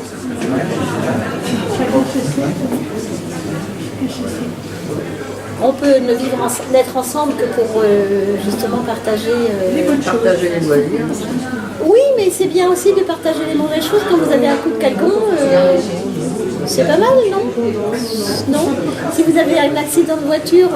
Non mais on peut, de façon de penser, on peut partager des bonnes choses et les mauvaises, des problèmes, rendre service, oui, effectivement, parler de ces problèmes beaucoup, mais on n'est pas obligé de remettre le couvert dans l'intimité, c'est-à-dire le quotidien tue l'amour, quoi. Qui a souvent fait que les couples se sont défaits. Ah oui, la vaisselle, les factures et tout ce qui va avec, on peut peut-être y éviter ça. Enfin, c'est peut-être jouable. Est-ce que vous pensez que c'est le lave-vaisselle et les factures qui font que les couples se défont? C'est au-delà de ça quand même, non? La routine, c'est... La routine, oui, mais c'est la routine en général, c'est le quotidien qui amène la routine et... Pas que... justement, quand on est sexologue, on reçoit un certain nombre de personnes. Il y a ceux qui ont des problèmes, même en étant seuls, mais il y a aussi de relations de couple, les problèmes de couple qui viennent soit au bout de 7 ans, enfin en général soit au bout de 7 ans, soit au bout de 15 ans, qui sont en train de se séparer. Hein, et effectivement, ils parlent de quotidien, la routine, tout ça. Mais quand on pose des questions, alors en général, on voit les deux d'abord, puis l'un séparément de l'autre, hein, les deux après. Parce qu'on ne raconte pas la même chose, ils n'ont pas le même discours, évidemment. Voilà. Ils n'ont pas le même discours, puis après on les reprend, hein, pour reparler ensemble de Madame m'a dit, et puis on met tout ça au point. Et c'est là qu'on entend systématiquement, ça fait 20 ans que je te dis que... voilà. Et puis là, effectivement, parce qu'on ne s'écoute plus, etc. Et il y a aussi le fait qu'on ne pense plus à l'autre, c'est tellement acquis le fait d'aimer, que la femme ne fait pas, ou l'homme ne font plus d'efforts pour mettre du déodorant s'ils ont une odeur corporelle un peu forte, ça arrive, hein, hélas, que ça peut être gênant à ce point-là. Se mettre laisse effectivement, on parlait l'autre jour d'un truc tout bête, les chaussettes par terre, on les supporte un certain temps, ou le rouleau de papier. Mon mari, c'était le rouleau de papier qui remettait jamais. Mais il n'y a rien de plus pénible que de retrouver un rouleau vide et puis alors que, voilà quoi, enfin, c'est ridicule. Mais c'est ça, plus ça. Alors c'est ça, mais ce n'est pas que ça, c'est aussi le fait que justement, tous les hommes et toutes les femmes ont besoin d'entendre ou de savoir qu'on l'aime, qu'il est aimé. Alors effectivement, on le sait, non, on ne le sait pas. Dites-le, bon sang, montrez-le. Écrivez-le sur un post-it, écrivez-le sur un SMS. Je t'aime, je pense à toi. Je vais faire une blague parce que ça me vient à l'esprit si c'est possible. Hein, oui. Y a une blague comme ça. La femme dit à l'homme, chérie, tu m'aimes? Mais oui, bien sûr, je suis mon mari. Je suis ton mari, c'est mon boulot. Voilà. Oui, bon, il y a un peu d'humour, effectivement. Et il y a plein de choses comme ça. Et effectivement, c'est ça qui fait que l'amour... Alors, le conseil que l'on donne dans ces cas-là, c'est effectivement, rappelez-vous quand vous étiez amoureux. Alors là, les gens font un retour en arrière et effectivement, ah oui, on allait au cinéma, on prenait quelqu'un pour garder les enfants, on allait au cinéma ensemble. Là, les enfants sont grands, ils n'ont plus besoin, mais on ne va plus au cinéma. Parce que la télé, on zappe sans même demander si on veut regarder le match de foot ensemble ou si on veut regarder je ne sais pas quoi. Les femmes en général, on ne veut pas regarder le match de foot, mais bon, mais pas toujours, ça existe, et etc. Il n'y a plus de... On est effectivement installé dans la routine, mais la routine n'est pas que le quotidien. C'est bien au-delà de ça. Mais on peut aussi essayer de rendre le quotidien pas justement routinier. Tout à fait, il faut être deux pour ça. Oui. On est d'accord, il faut que ça soit des deux côtés. Parce qu'aussi, si la femme a décidé de rien ou de ne pas changer, et en particulier, pour revenir au sujet, c'est que si au niveau intime aussi ça ne colle pas, parce que il y a aussi beaucoup de couples qui se séparent parce que ça ne colle plus à ce niveau-là, ou ça n'a jamais collé aussi. Hein? C'est pour ça que, si je peux me permettre, moi je trouve que là c'est aussi mon avis personnel, c'est pas mon avis de sexologue, mais ça rentre quand même dans ce cadre. Il est bien maintenant que les jeunes gens et que nous puissions faire expérimenter l'autre avant qu'une relation solide soit en route. Parce que moi quand je me suis mariée, j'étais fiancée très vite parce que mon ex-mari était le fils de monsieur machin, et puis qu'il ne fallait pas qu'on nous voit traîner dans les jours. Hélas, j'ai accepté, et j'aurais jamais dû, mais bon, voilà. Hein, pourtant mon mari est un homme charmant, mais hélas, il avait un gros défaut, c'est c'est pour ça que j'aime pas les tables de bar. Hein. Voilà. Il était quimpérois. Et voilà, et donc j'ai été mariée j'étais vierge hein, quand je me suis mariée. Et donc maintenant, voilà, et si j'avais su, ben, voilà. Et je crois qu'il y a beaucoup de jeunes maintenant, plus personne, heureusement, il paraît que ça revient aux États-Unis, hein, la mode de se marier vierge. Et je ne suis pas sûre que ce soit une bonne idée. Et dans beaucoup de couples donc, qui ont un certain âge, qui ont plus de 45 ans, on va dire, effectivement, dès le départ, ça n'a pas fonctionné. Et donc, parce que le mari ne sait pas faire comme il faut, il n'a pas écouté sa femme qui lui disait « Mais ma chérie, s'il te plaît, pas comme ci, pas comme ça, fais ceci, fais cela. » C'est un gros problème. Il n'y a pas de femme frigide, il n'y a que de mauvais amants et de mauvaises langues, les écologistes. L'autre, c'est Alfred de Vigny. C'est important aussi l'entente sexuelle. Alors c'est bien de savoir qu'on s'entend bien avec quelqu'un ou qu'il y a des choses qui ne sont pas... Le physique ne peut ne pas être parfait, mais finalement il y a des qualités qui recoupent ça. Mais par contre, même s'il y a une défaillance, on va dire, parce qu'on en plaisantait tout à l'heure en arrivant, s'il y a une défaillance de l'homme, il y a des solutions, et puis il n'y a pas que ça, il y a tout ce qui entoure l'intimité. Ben oui, mais c'est pour ça que ça s'apprend. Il y a beaucoup d'hommes là, à la Réunion, c'est rare quand même. C'est pour ça que ça s'apprend. Les hommes, quand ils ont un problème, on va leur dire gentiment, mais... Et c'est pour ça, vous savez, c'est pour ça que nous sommes là, nous, les sexologues. Et je dois vous avouer que moi, j'ai fait plusieurs choses dans ma vie. Donc avant, j'étais allergologue, j'ai continué jusqu'à la fin.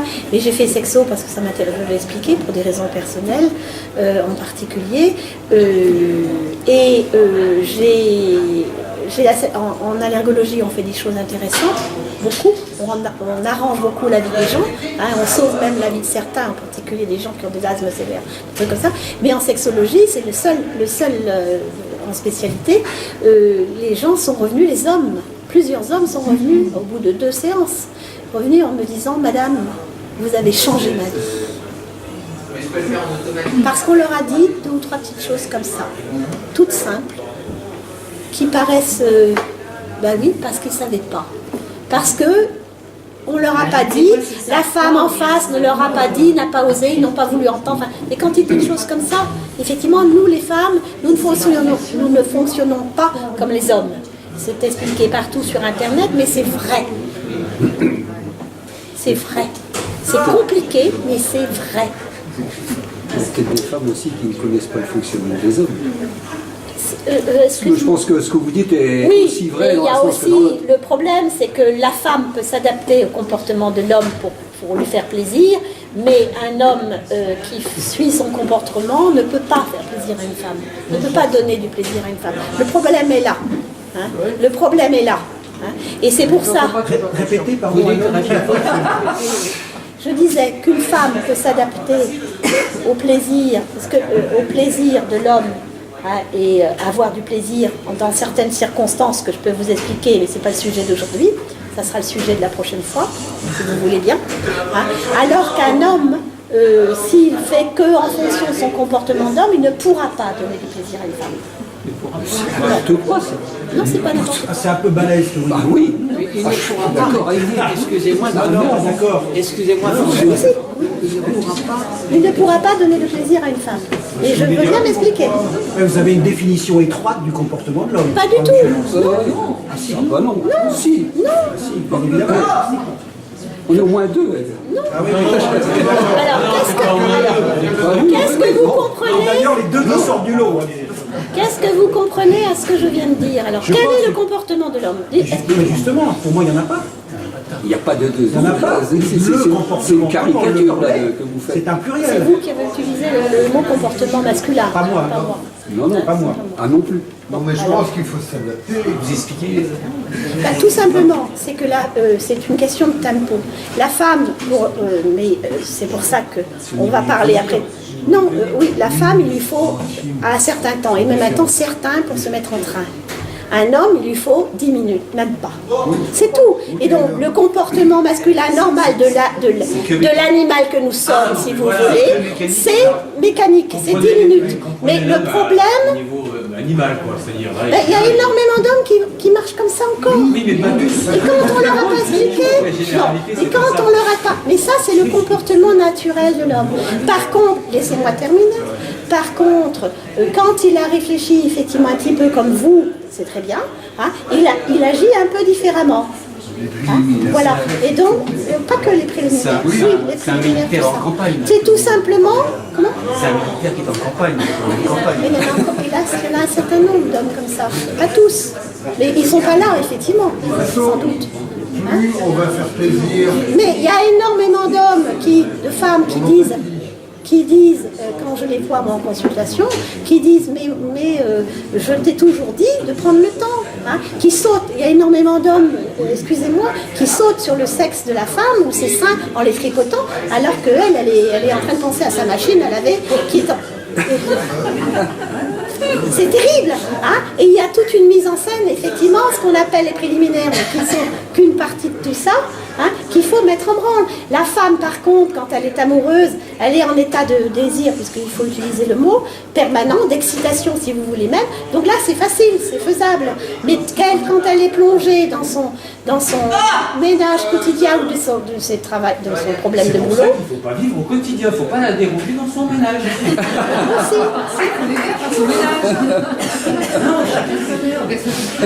J'ai lu récemment, avant-hier, une histoire amusante. C'est un monsieur qui dit justement ça. Maintenant, j'ai compris les femmes qui ont toujours mal à la tête parce qu'elles sont toujours dans leur quotidien et ça ne marche pas. Et effectivement, j'ai compris. Alors, ah bon, dit l'interlocuteur. Oui, donc, pour faire plaisir à ma femme, j'ai fait tout le ménage. J'ai fait tout, les enfants, la cuisine, la vaisselle, tout. J'ai fait tout. Ah, et l'autre répond, ah, alors comme ça, vous avez fait l'amour après? Ben non, j'étais crevée. Donc ce qu'il y a, c'est que effectivement, mais ce n'est pas obligatoirement, encore une fois, une mauvaise chose, ce n'est que le comportement animal. Et le comportement animal de la femme, c'est de se faire pénétrer pour avoir, c'est ça l'animal. Vous avez qu'à regarder les femelles de n'importe quelle, c'est comme ça. Mais effectivement, l'être humain est différent, parce qu'il a appris à gérer. Mais vous savez quand même parfaitement que la reine Victoria a dit que pour une femme de bonne naissance ne devait pas avoir de plaisir, ça se fait pas. Et c'était encore comme ça il n'y a pas si longtemps. Hein? Donc on a un peu évolué. Parce que dans les chemises de nuit, il n'y a rien. Juste à trouver, c'était trop les chemises de nuit. Je sais pas. C'est possible, oui. Et donc ça existe encore, paraît-il. Moi j'ai une amie quand la sœur ou belle-sœur est mariée à un juif orthodoxe et ça se passe à travers un drap troué. C'est effrayant, quoi. C'est effrayant. Hein. Donc c'est cette notion donc, de préliminaire ou de désir, c'est ce que je voulais dire, qui est importante parce que le désir féminin, ça se crée pas, c'est pas facile. Le désir de l'homme, c'est beaucoup plus facile, tout simplement. Hein, c'est ce que je voulais dire. Et donc pour le désir de l'homme, c'est pas moi qui l'ai dit, hein, il faut 10 minutes pour aller du début du désir zéro au plaisir, à l'orgasme, l'éjaculation éventuellement ou pas, ça c'est pas la question, on n'est pas là. Mais pour la femme, il lui faut au moins une demi-heure. À partir du moment où il est parti du point zéro. C'est tout. Donc 10 minutes et une demi-heure, c'est pas possible. Donc effectivement, les 10 minutes, il faut que les messieurs qui ne sont pas dans la salle, hein, parce que ça ne les intéresse pas, et effectivement, je suis d'accord, mais il y en a quand même une grande proportion, il faut qu'ils sachent que c'est pas 10 minutes qu'il faut, c'est une demi-heure. À partir de ce moment-là, ça ira. Et pourquoi ça marche quand on est amoureux? Parce que la femme, elle est tout le temps pas au point zéro, elle est au point là, quand elle est amoureuse. Et vous aussi d'ailleurs. Donc ça marche tout seul. C'est au bout de la routine. que ça colle plus parce que madame, elle est occupée. Enfin, voilà, je répète. Ah, c'est simplement parce que le comportement animal de l'homme, c'est 10 minutes. Non, mais je pense Et la femme, c'est 30. Mais la femme, autrefois, on s'en foutait. Non, mais je pense qu'en effet, quand on est jeune, on a 20, on commence des relations sexuelles, moi c'est vrai qu'on est plus comme ça, mais en vieillissant, on apprend à connaître la personne en face, et justement on sait comment, si on est entre guillemets, on arrive à lire la personne, on la connaît, on sait comment elle fonctionne, et là on peut s'adapter. Ou pas. Ou pas, voilà. Mais je pense qu'en vieillissant, oui, mais bien sûr. Mais c'est pour ça que le comportement évolue. Hein, mais le comportement animal, c'est-à-dire primitif, c'est effectivement 10 minutes et une demi-heure. C'est à peu près. Hein, donc c'est pour ça que ça ne peut pas fonctionner si vous ne prenez pas physiologiquement, c'est 10 minutes. À partir du point zéro. C'est pour ça que quand on est, voilà, c'est une moyenne, quand on est amoureux, on est de toute façon en hauteur, donc il n'y a pas de souci. Donc la femme et l'homme s'accordent parfaitement. Ou quand on a une pulsion, effectivement, voilà. Là, on est dans le rude, on est effectivement dans le bête. Mais quand on n'est plus amoureux, bah, effectivement, nous, on a chacun. Mais pour l'homme, ça recommence quand même vite, alors que pour la femme, il lui faut du temps. Et si vous ne lui donnez pas du temps, ben, ça ne peut pas coller. C'est tout, et puis au bout d'un certain temps, il en a ras-le-bol. Parce qu'effectivement, pendant ce temps-là, sa lessive, elle ne s'est pas faite. Je caricature, mais c'est un peu ça. Vous avez compris, messieurs, hein? Voilà. C'est simplement, c'est pas vous qui êtes mis en cause, c'est le comportement de base de l'homme, de sa physiologie. Hein? C'est-à-dire la façon dont il a été fabriqué par on ne sait pas qui. Depuis l'homme de Néandertal, c'est comme ça. Hein? Voilà. Sauf que maintenant, dans les sociétés évoluées, on ne cherche plus uniquement à se reproduire, on cherche aussi à avoir du plaisir. C'est ma foi une bonne chose. Et pour les deux. Voilà. Alors que la reine Victoria avait dit autrement. Il y a aussi une notion de libido. C'est-à-dire que vous avez ou des hommes ou des femmes, je ne connais pas assez la vie de des gens qui m'ont raconté leur vie intimement, je ne sais pas quelle est la proportion. Vous avez des gens qui ont une libido développée, d'autres beaucoup moins. Là aussi, il faut se rencontrer. Parce qu'il y a un décalage et il y a encore une fois un besoin, un manque. Tout à fait. Partie ou de l'autre. Mais ça aussi, ça s'apprend, et ça en fonction des expériences. Et puis il y a aussi des périodes de la vie où la libido peut évoluer. Par exemple, la grossesse, il y a des femmes qui sont... Ça dépend. Et il y a aussi l'inverse. Et puis il y a aussi beaucoup d'hommes, mais pas tous. Il y en a qui sont excités par la grossesse de leur femme, et voilà, par les femmes enceintes en général, et d'autres c'est le contraire, parce qu'il y a des hommes qui disent, je l'ai lu, ça j'ai pas rencontré quelqu'un, ils ont l'impression que le petit les regarde. Enfin, bon, je l'ai lu, hein, mais voilà.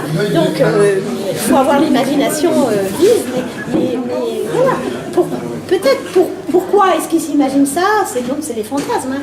Mais parce qu'ils ont vécu, il y a une expérience, enfin, ils ont peut-être lu, entendu quelque chose de ce style, et puis c'est comme ceux qui ont peur. Hein, c'est un gros problème de la puissance, par exemple, je parle bien de la puissance. Là, on est dans la pathologie, hein, excusez-moi, hein, on n'est pas dans la sexualité dite normale. Hein, qui s'imaginent, donc c'est Freud qui en a parlé hein, de ça au départ, c'est que qui s'imaginent donc ont des problèmes d'impuissance alors qui fonctionnent normalement. Hein, qui peuvent se masturber par exemple, des choses comme ça. Excusez-moi, je rentre dans le sujet, mais bon, hein, on est là pour ça aussi. Hein, et qui ont peur parce que de pénétrer la femme, parce qu'ils s'imaginent dans leur inconscient qu'elle a un vagin denté. Comme si elle allait le capter. Alors c'est vrai que quand on a ce genre de problème, c'est difficile. Hein, c'est difficile à gérer, mais encore faut-il pouvoir le savoir et pouvoir en discuter. Parce que le fait d'en discuter, ça permet déjà de rentrer dans le sujet, et soit de faire avec, de trouver des solutions, soit de trouver... voilà. Hein. D'où la question, vous écrivez les dents de la mer comment? Par exemple. Quoique là, c'est pas mère, c'est plutôt... Mais c'est possible, oui. Moi, j'ai quelqu'un que je connais très bien, qui est fétichiste comme ça. Enfin, c'est devenu un ami, je le connais depuis 15 ans, et qui est un monsieur qui a un poste important dans un ministère, parce que je vais assez souvent à Paris. Donc, et donc, on en a parlé, Et il est fétichiste, donc de gants de caoutchouc. Hein. C'est-à-dire qu'il ne peut pas faire l'amour avec quelqu'un s'il n'a pas de gants, s'il ne porte pas ou si la personne ne porte pas de gants. Alors ça paraît curieux, hein, mais j'ai rencontré quelqu'un d'autre qui avait le même fantasme. Hein, et au bout d'un certain temps... aussi gants chirurgien ou gants mappa. Les gants mappa. C'est pas le même fantasme. Les gants de ménage. Oui, je suis d'accord. Non mais voilà, et donc il ne savait pas d'où ça venait. Hein. Alors j'ai un peu discuté avec lui, non pas dans le cadre de consultation, mais c'est dans le cadre privé. Et il a fini par se rappeler, il avait complètement oublié ça, hein, mais il s'est rappelé que c'était sa mère qui lui nettoyait le zizi, comme ça, avec des gants, quand il était petit. Et il s'amusait à le branler. Là, il était petit, il avait jusqu'à 4-5 ans. Quoi. Un enfant, un petit garçon peut bander même en intra-utéro, hein. Ça a été vu à l'échographie. Mais voilà, et donc là, alors il y a énormément de choses à dire sur la sexualité infantile. Hein, et justement, il y a un certain nombre de personnes, dont en particulier des femmes, qui ne peuvent pas avoir d'orgasme ni clitoridien ni vaginaux, enfin là on pourrait aussi en parler, enfin là je ne suis pas là pour vous faire un cours, hein, mais qui ont que des orgasmes de frottement par exemple. Bucco, oui, enfin, ça existe. Enfin, ça c'est autre chose, c'est plus subtil. Mais ça c'est justement M. Desjardins qui a expliqué ça. Hein, je ne sais pas si ça vous est arrivé, moi ça m'est arrivé quand j'étais petite, en montant à la corde. Hein, vous avez la corde. Non, la corde lisse. Hein. Vous avez la corde qui vous passe entre les cuisses. Et là, ça m'est arrivé, effectivement, je vais avoir que 7-8 ans. Je n'ai pas su ce qui m'est arrivé. C'est simplement le frottement de la corde contre le slip le truc de gymnastique. Et si vous ne dépassez pas, pareil, les enfants, on en voit qui se bercent comme ça, avec des jouets, comment on appelle ça, des trucs à bascule là, des jouets à bascule. Hein, et c'est pareil, c'est parce que ça leur provoque un frottement, les garçons comme les filles, et que ça provoque. Et il y a énormément de gens qui en restent à ce stade-là. Hein, et ça peut être agréable. Mais ce qui est bien, c'est pouvoir avoir. Alors là où Freud s'est arrêté, c'est qu'il a considéré que la femme adulte n'était que vaginale. Ce n'est pas vrai. Il y a énormément de femmes qui n'arrivent pas, qui n'ont pas d'orgasme vaginal. Et alors, ils s'en foutent. Ou qui ont des orgasmes oraux. Et peu importe finalement. Parce que la seule chose qui compte là-dedans, c'est ça. Hein. Parce que sans cerveau, il n'y a rien à faire. Au niveau de la sexualité du handicapé, par exemple, vous pourrez toujours avoir un orgasme chez quelqu'un qui est un tétraplégique, par exemple, à condition que son cerveau fonctionne. Quelqu'un qui est dans le coma, il aura beau pouvoir bouger tous les bras, il n'aura jamais d'orgasme. Il pourra bander, hein, parce qu'on peut le faire avoir on peut le faire bander, par exemple, dans certains cas, excusez-moi, pour récupérer du sperme, pour éventuellement qu'il ait des enfants s'il a eu un accident. Ça existe, hein. J'ai travaillé un moment en réanimation, j'ai vu des choses comme ça se passer, enfin, c'est affreux. Mais il n'aura pas d'orgasme parce que son cerveau est détruit. Alors que la personne elle ne bandera pas, s'il est tétraplégique ou simplement paraplégique, il peut ne pas bander, mais il peut quand même avoir des orgasmes. C'est pour ça que c'est pas si simple que ça. Là, c'est en même temps quelque chose de merveilleux parce que justement il y a la possibilité d'avoir une sexualité de plein de façons différentes, même quand on a des soucis. C'est pour ça que les messieurs qui ont des problèmes après 60 ans ou 40 ans de prostate et tout ça, il ne faut pas obligatoirement qu'ils en fassent une maladie. Parce qu'effectivement, il y a le Viagra. Enfin, je ne vous conseillerais pas trop de le prendre parce qu'il y a quand même pas mal d'effets secondaires. Il vaut mieux prendre autre chose. Il y a des choses qui marchent aussi bien. Mais c'est bien. Mais il n'y a pas que ça. Il y a justement toute la sensualité et tous les autres organes qu'un homme peut parfaitement connaître aussi bien qu'une femme. Tous les orgasmes, moi il m'est arrivé donc d'avoir des orgasmes quand on me touche le gros orteil. Mais c'est faisable, avec un peu d'habitude, et puis après quand on sait comment ça marche, parce qu'effectivement c'est une question de... Et puis il faut être dans le bas, il faut être dans l'excitation suffisante pour qui est comme ça. Comment ? Non, c'est pas du tantrisme. l'egocentrisme. Justement, moi je pensais aussi, mais pas du tout. Il n'y a pas besoin de faire des exercices tantriques pour ça. Ce que vous avez dit avant, c'est intéressant. on n'a plus envie de rentrer dans l'intimité de l'autre, on a peur. Bah, je trouve pas, au contraire, je trouve Les pas. filles, Vous avez peur? on se protège. Moi je trouve au contraire, non. Non, vous trouvez-vous? C'est l'idée que je me fais. Moi je trouve que c'est intéressant d'essayer d'être en phase, quoi. Ah oui, oui, oui. Parce que si on va trop vite, bah, ça marche pas. Mais quand on attend suffisamment, après, au bout de la demi-heure, c'est bon. Hein. On a sauté le sujet, ceci dit, d'un analphabète sentimental qui Moi, je baisse suis pas bien, encore là, moi, je suis pas encore mais là, qui... Non, ça n'a rien à voir. Non, je dis non, L'alphabet c'est pas parce qu'il est sentimental, je crois pas qu'il baisse non, bien. Enfin, je parle d'un analphabète sentimental qui baisse bien, mais qui ne s'est pas passé, qui ne s'est pas allé dans l'intime. Vous ne comprenez pas. Si, mais pour moi, je n'ai pas l'impression que ça existe. Mais bon, je veux bien vous croire. J'en ai pas rencontré. Mais non, le sujet, c'est comment on passe de la relation à l'intime. Oui. Oui. Mais... Non, de la rencontre. De la rencontre, oui, de la rencontre à l'intime. La rencontre à l'intime. Oui, mais c'est ça. Le problème, c'est que, oui, c'est ce qu'on disait tout à l'heure, c'est qu'effectivement, il faut. Ce que je disais, c'était que pourquoi est-ce que vous attendez systématiquement plusieurs rencontres avant de décider? Parce que je trouve, par rapport à tous les couples qui n'ont pas marché, c'est ce que je disais, il faut essayer de voir si on peut fonctionner correctement. Oui, mais c'est l'histoire de Bergman et de l'analphabétisme sentimental. Oui. Quelqu'un qui est analphabète, il fait comment? Or, majoritairement, Bergman disait nous sommes tous des analphabètes sentimentaux. Oui, alors tous, mais c'est on peut, beaucoup. oui, mais ça, on apprend Qui apprend les le analphabètes. cœur? Comment? Il faut avoir du cœur. Oui, il faut avoir une intelligence sentimentale, en tout cas. Intelligence sentimentale. Oui. Ils appellent ça le cœur. Oui, mais ça suffit pas tout à fait non plus, si. Est-ce que ça suffit d'avoir du cœur? Si on est extrêmement maladroit. Oui, mais si on n'a pas appris un minimum, effectivement, je suis d'accord. Si on n'a pas appris un minimum, même si on a un cœur grand comme ça, on va être pris pour un grossier personnage, il y a des chances. Oui, mais je sais pas, la grande partie de cet apprentissage, justement, on n'est pas tous égaux, on ne va pas forcément parler de ça, ou nos parents ne nous ont pas forcément parlé de ça. On prend pas on peut se dire, bon là il faut que je fasse quelque chose, je dois m'instruire, je dois peut-être en discuter. Non, c'est pas je dois, c'est j'ai envie. J'ai envie, oui, tout à fait, j'ai envie.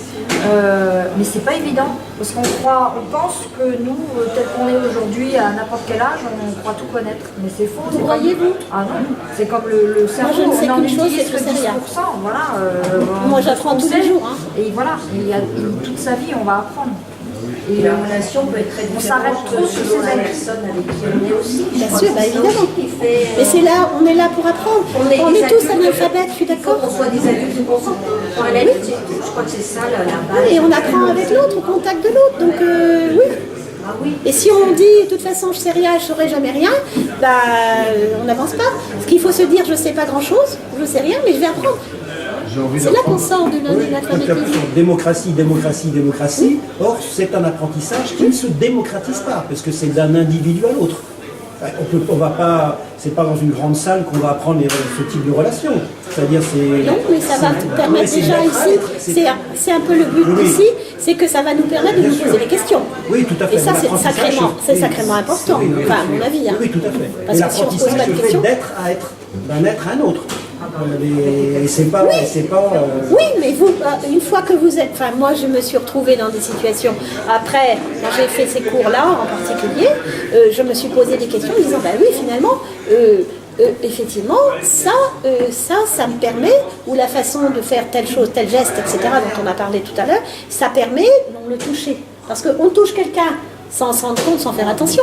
Mais après, quand vous allez sortir d'ici, par exemple, enfin, j'espère, peut-être, hein, vous allez vous dire, tiens, en fait, c'est vrai, oui, tiens, je l'ai touché, j'ai senti ça. Alors qu'avant, vous n'allez pas vous poser de questions. Vous l'avez senti, vous l'avez touché, et puis bon, vous ne savez pas trop pourquoi ça colle ou pourquoi ça colle pas. Mais si vous vous dites, effectivement, j'ai senti la main, et puis qu'est-ce que j'ai senti? Qu'est-ce qui s'est passé? J'ai senti effectivement la peau, on commence à se faire soi-même un propre discours et on essaye d'analyser qu'est-ce qui s'est passé. C'est comme ça que les relations se font et continuent. Parce que si vous quittez quelqu'un que vous venez de rencontrer, que vous avez déjà revu une fois ou deux, sans savoir pourquoi, il faut aussi analyser qu'est-ce qui vous plaît en elle et qu'est-ce qui ne vous plaît pas. Et surtout, qu'est-ce qui vous plaît. Alors si ça ne vous plaît pas, si c'est rédhibitoire, effectivement, c'est même pas la peine d'avancer. Mais si vous ne savez pas pourquoi elle vous plaît, c'est intéressant de savoir de façon à pouvoir entrer en phase avec cette personne encore plus. Et de trouver effectivement, non plus un consensus, mais une communauté d'esprit et de corps. Parce que effectivement, si vous essayez de faire l'amour, là on va parler de faire l'amour et non pas baiser, moi je fais une distinction entre les deux. Hein. Mais nous aussi, vous n'êtes pas toute seule. C'est bien. Mais par contre, ça c'est mal vu de dire baiser. Mais bon, pourtant, moi je suis désolée, c'est pas pareil. Hein. On est d'accord. Si vous avez envie de faire l'amour avec quelqu'un et que ça se passe bien, il faut essayer justement de comprendre, peut-être pas obligatoirement en parlant, parce que c'est vrai que c'est pas facile, mais de savoir, d'essayer d'analyser ses réactions. Si une femme vous dit pas comme ça, il faut l'écouter et peut-être lui demander... On retombe aussi sur l'histoire de l'apprentissage par essai et erreur. Or, toute la scolarité est faite, il n'y a pas d'erreur. L'erreur est punissable. Donc partant de là, les gens en font deux et ils n'en font plus. Ah, quand même. L'erreur est humaine aussi. Mais par contre, persévérare humanum est. Tout le monde dit que c'est humain et les gens disent oui, mais par exemple, de brillants élèves intellectuellement, ils peuvent faire des études complètes sans erreur. Ce qui est intellectuel, on le fait sans erreur. Ce qui est purement intellectuel, se fait sans erreur pratiquement. Oui, mais on Vous peut êtes aussi... d'accord? Ça se fait sans erreur. Donc en fait, par contre, un manuel va faire des erreurs. Un plâtrier, un soudeur, il va merder quand il va faire un truc. Donc il va bien voir qu'il fait des erreurs. Mais il y a des gens, il y a une forme de scolarité qui se fait sans erreur. Et d'ailleurs, on se fait éclater les doigts quand on fait des erreurs. Des erreurs qui ne sont pas vérifiables. Alors que le plâtrier fait une connerie, on voit tout de suite. Ça, c'est des erreurs intellectuelles qui ne sont pas forcément vérifiables. Enfin, ça dépend. En mathématiques, si vous faites une erreur, c'est quand même pas. Mais en philosophie, effectivement. Il y a des domaines. Oui. Parler avec des mots. Comment? Comment, monsieur? Non, mais c'est vrai. L'erreur est humaine, mais par contre, il faut persévérare diabolicum. Il faut persévérer puis savoir débattre. Si c'est pas grave, mais encore une fois, il faut écouter l'autre. C'est bien ce que disait madame. Il faut avoir la relation avec l'autre et non pas être persuadé avoir la bonne parole. Hein? Moi, je n'ai pas la bonne parole. Je vous ai beaucoup parlé de mon expérience personnelle. Ça n'a pas été pareil, ça a été du tâtonnement, etc. Moi, je l'ai fait des études de sexo en 98. Hein? Et j'ai été médecin en 77, donc 30 ans... non, 20 ans avant, ça. Bon, donc pendant, je suis restée mariée, j'aimais mon mari, c'est con, hein, mais bon, je reste fidèle, mais ce n'est qu'après que je me suis rendu compte, effectivement, de tout ce que je vous raconte, parce que, effectivement, je me suis rendu compte qu'il y avait on appelle ça des bourrins, les messieurs qui... Ah oui.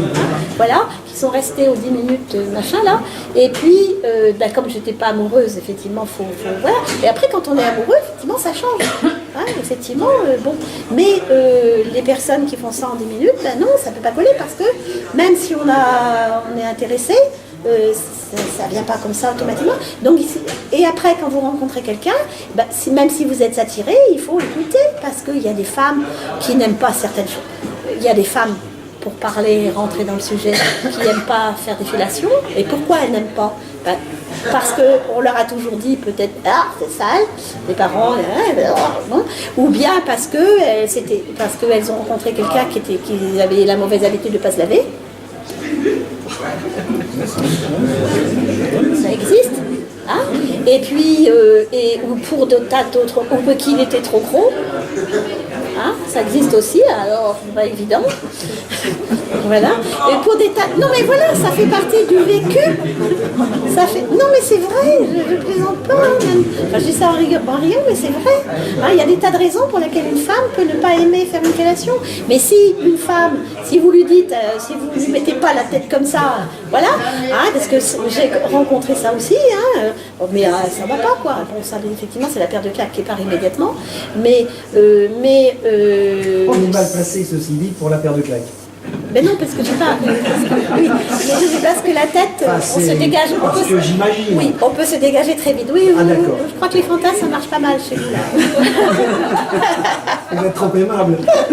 Et donc, je sais plus de... Oui, je parlais de fellation. Donc, si vous voulez apprendre, messieurs, si vous voulez, si vous adorez ça, et que la femme que vous avez, avec laquelle vous êtes en relation, n'aime pas ça, vous le dit, il y a façon et façon de l'amener à aimer ça. Ou peut-être pas. Vous pouvez aussi trouver à moyen terme autre chose. Mais mais c'est possible. Parce qu'effectivement, elle a des mauvaises expériences. Parce que sinon, elle aimerait ça. Tout simplement.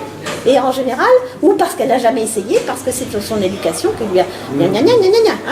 voilà. Mais quelqu'un qui n'aime pas, mais ce qui ne veut pas dire qu'on est tous obligés d'aimer ça, mais souvent, c'est parce qu'il y a des mauvaises expériences qui ont été faites. La même chose pour quantité de choses. Pour toutes les caresses intimes qu'on peut imaginer, souvent, c'est parce qu'on a eu des mauvaises expériences qu'on ne les accepte pas, tout simplement. Et puis que, on peut changer quand on discute, quand on communique, quand on est dans voilà, et ça ne se fait pas comme ça.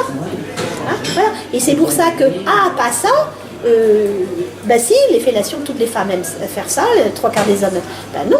Si elle n'aime pas, c'est qu'elle a une raison de ne pas aimer. Alors elle peut vous l'expliquer, ou pas, mais vous pouvez essayer de et inversement. Il y a aussi beaucoup d'hommes enfin un certain nombre d'hommes moins quand même, qui n'aiment pas par exemple de cunnilingus. Toutes les femmes n'aiment pas non plus, mais enfin si une femme aime ça et que l'homme ne veut pas, c'est que oui, il faut peut-être qu'elle soit propre, parce qu'effectivement il y a aussi des femmes dans l'autre sens, pareil. C'est égalité pour ça. Ils ne savent pas, il y a énormément de femmes qui ne se sont jamais regardées dans une glace, paraît-il. C'est assez effrayant, ils ne savent pas comment elles sont faites. Mais ça existe. Alors, il faut leur demander, à ce moment-là, tiens, regarde-toi dans une glace. Mais effectivement, ça peut...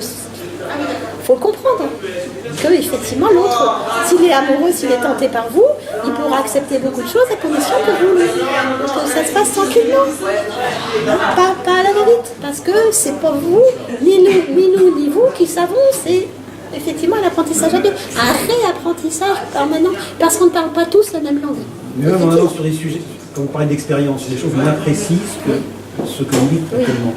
Les gens disent les hommes ceci, les femmes cela. Tu leur dis oui, mais combien d'expérience? Comment on peut généraliser avec un tout? Oui, mais c'est pas les hommes, c'est effectivement les hommes que l'on a rencontrés. Les gens disent ça. Voilà. Oui, mais c'est. Et à partir de combien ils généralisent? Alors une femme a en moyenne 11 partenaires et... Non, c'est les hommes qui avouent 11 partenaires et les femmes 3. Sauf que c'est pas la même chose parce que les femmes... Sauf que c'est pas la même chose parce que les femmes ne se souviennent que de ceux qui ont marqué. Ouais. Paraît-il. La différence, c'est ça. Elles se souviennent d'une vraie relation. Tous les autres... Voilà. Donc en fait, voilà. Non, c'est dans la vie moyenne. Enfin, c'était il y a quelques années maintenant. Quelquefois, au bout de 5 minutes après, la femme, elle est déjà dans autre chose. Mais l'homme, il ne comprend pas. C'est possible. Ben, on dit que les hommes s'endorment aussi à remarquer, n'est-ce pas? Ça, je ne sais pas trop. J'ai assez peu rencontré des goujats comme ça, enfin, parce que voilà, on ne s'endort pas tout de suite quand même. Si possible, on essaie de parler dans 2 minutes. Mais moi, il y a tous les cas de figure. Les hommes 11 en la moyenne et les femmes. C'est pas moi qui le dis, c'est des statistiques d'il y a 5 ans. Là, je sais pas, j'en ai pas vu récemment là-dessus. Ça change pas tellement, l'âge moyen du premier rapport est toujours 17 ans. Ça change pas tant que ça. Et ce qui change, c'est la façon de le faire, oui. Il y a quand même plus de jeunes filles maintenant qui baisent qu'avant, qui baissent juste pour baiser. Alors qu'avant, on acceptait de faire l'amour parce qu'on pensait qu'on aurait eu une relation après. C'était une façon d'obtenir autre chose. Mais maintenant, il y a quand même beaucoup de femmes, et c'est pas plus mal, qui de jeunes filles en particulier, justement, et de femmes qui ont déjà vécu, qui acceptent une relation ou qui la demandent pour un soir et puis terminer. C'est comme les hommes, c'est bien. Mais ce qu'il faut, c'est se mettre d'accord, essayer de se mettre d'accord quand on sent qu'il y a quelque chose pour qu'il n'y ait pas de différence. Mais ça, c'est dans la communication, verbale et non verbale. Il faut apprendre à parler le langage de l'autre. Je suis d'accord. On est tous analphabètes. Quand on rencontre quelqu'un, on ne sait pas. qui va, même avec toute l'expérience du monde que vous pouvez avoir, hein, vous pouvez avoir une façon de faire l'amour très différente. Mais après, on s'adapte quand on a une intelligence sexuelle et du cœur, ça se dit aussi l'intelligence sexuelle, et et du cœur, comme vous disiez tout simplement. Hein. Si on a envie d'être avec l'autre, on essaye de trouver non pas des concessions, surtout pas, hein, mais trouver un consensus. C'est-à-dire, si vous n'aimez pas, je répète, faire des fellations, il faut essayer de comprendre pourquoi, si l'autre la réclame, et non pas lui faire plaisir. Ça ne sert à rien. Il ne faut surtout pas lui faire plaisir. Un jour, c'est reclash. Et un jour, tout à fait. C'est trouver une façon de lui faire plaisir, tout en vous satisfaisant aussi. Alors comment? Alors après, bon, on peut en discuter, mais ce n'est pas le sujet. Enfin, c'est pas voilà. Le problème, c'est ça. Hein, c'est être en communication avec l'autre. C'est sûr que c'est pas facile. Mais heureusement, d'un autre côté, parce que si c'était comme ça, il n'y aurait pas beaucoup de plaisir non plus finalement. Est-ce que c'est vraiment le grand amour quand on n'aime pas? Je vous dis, c'est une question d'expérience au départ. Quand on n'aime pas faire ça, on n'est pas obligé de tout accepter. Non plus. On croit aimer, mais c'est pas forcément. Je pense non, je sais pas, qu'est-ce que vous en pensez? Puisque tout vient du cerveau, c'est le cerveau qui imagine à ce moment-là. Oui, moi je pense qu'on n'est pas. Enfin, je sais pas. Si, j'ai mon opinion, mais bon, elle est la mienne. Je sais pas si. Je pense que quand on aime, on n'est pas obligé de tout accepter. Il y a des moments où il y a vraiment des blocages qui remontent qui sont importants. Imaginez par exemple, parce que ça arrive aussi, quelqu'un qui a été violé, un homme qui a été violé dans son enfance, il n'acceptera jamais, à moins de devenir homo, que vous lui mettiez par exemple un doigt dans le cul, dans l'anus. Hein, et d'autres qui trouvent ça agréable. Mais s'il a été violé, ou une tentative il n'acceptera jamais. Mais à ce moment-là, il faudra qu'il remonte en lui, parce que souvent, c'est des choses qu'on oublie pendant 20 ans, 30 ans, 40 ans, et qui ressortent brutalement. Hein. À ce moment-là, effectivement, il faudra peut-être, là, je ne sais pas, c'est une hypothèse d'école, qu'il dise à sa compagne, écoute, je ne peux pas, il m'est arrivé quelque chose quand j'étais enfant, je ne peux pas. Point. Et le problème est réglé, on n'en parle plus. Mais effectivement, si elle ne comprend pas et si elle aime faire ça... Je crois que c'est ça quand les relations ne vont pas, parce qu'on ne comprend pas, l'autre il ne dit pas, et on est là, on attend quelque chose, communication, dialogue, et c'est ça. Et c'est pas évident, hein. Comme ce monsieur avec ses gants là, c'est vrai que c'est pas évident, il n'avait jamais raconté. Et sa femme, donc il trompe sa femme régulièrement avec des prostituées, puisqu'il va voir les prostituées. Le monsieur dont je parlais tout à l'heure à Paris, là, hein, il va voir des prostituées qui, voilà, et qui leur donnent des payes et ils mettent des gants pour le masturber. Hein, et sa femme n'a jamais voulu. Parce qu'il n'a jamais réussi à lui dire, parce que d'abord il ne le savait pas avant, et puis après elle refuse obstinément.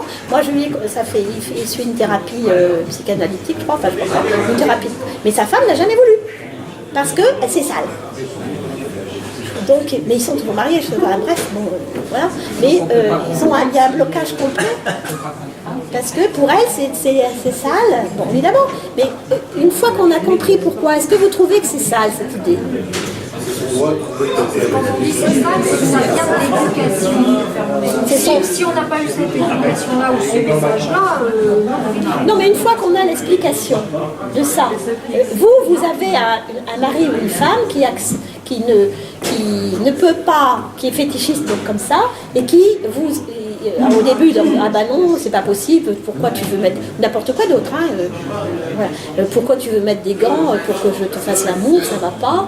Et si, en force d'explication, ou après avoir été voir quelqu'un, vous avez l'explication, est-ce que, globalement, comme ça, est-ce que vous accepteriez du coup, peut-être, d'essayer au moins, ou pas? Quand même, si on a des si vous l'aimez. Oui, voilà, on sait déjà le pourquoi. Bon, est-ce que c'est vraiment... Est-ce que c'est... On vous demande peut-être pas de le faire systématiquement, mais au moins de lui faire plaisir. Et à ce moment-là, si c'est de la personne qu'il aime, il peut aussi passer par-dessus et régler cette histoire. Parce que ça arrive aussi que ça disparaisse, du coup. Parce qu'il a réussi à évacuer. Il a réussi à évacuer. Non, il faut lui montrer que c'est bien plus confortable sans les gants. Oui, ça c'est... De toute façon, je sais pas. c'est exactement quand on vous propose un plat. Si vous n'y avez pas goûté, vous ne pouvez pas dire si c'est bon ou pas bon. Tout à fait, mais il y a beaucoup de gens au restaurant, j'aime pas ça, qui n'ont jamais goûté, les enfants ils font ça souvent. Ah, j'aime pas ça. Bon, oui, mais vous avez tout à fait raison, donc il faut essayer ou pas. Oui. Et puis après, ou alors le faire de temps en temps pour lui faire plaisir, mais ce problème-là peut être réglé progressivement, parce qu'effectivement, on aura expliqué le pourquoi, etc. Et ça va mieux. Et le problème de la fellation ou pas, etc., c'est souvent aussi parce qu'une fois qu'on a dit la chose, ah oui, parce que l'autre croit que c'est parce qu'on l'aime pas. Ou qu'on n'est pas attiré par lui, qu'on ne veut pas. Oui. On en est toujours au même. On en est toujours au même. Voilà.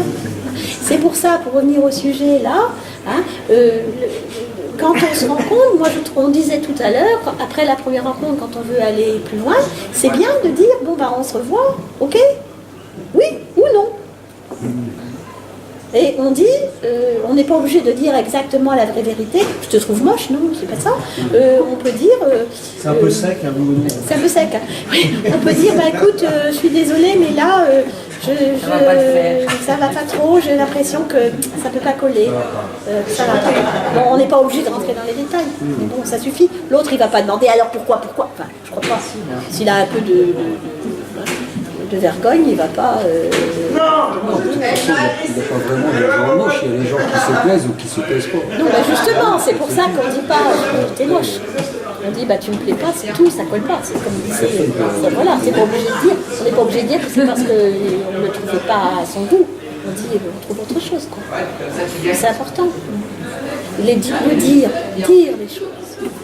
Oui, c'est important parce que si un n'est pas consentant, il ne veut pas, et alors qu'il laisse l'autre dans l'attente, ça fait mal. C'est le problème du viol conjugal qui est maintenant reconnu. Hein.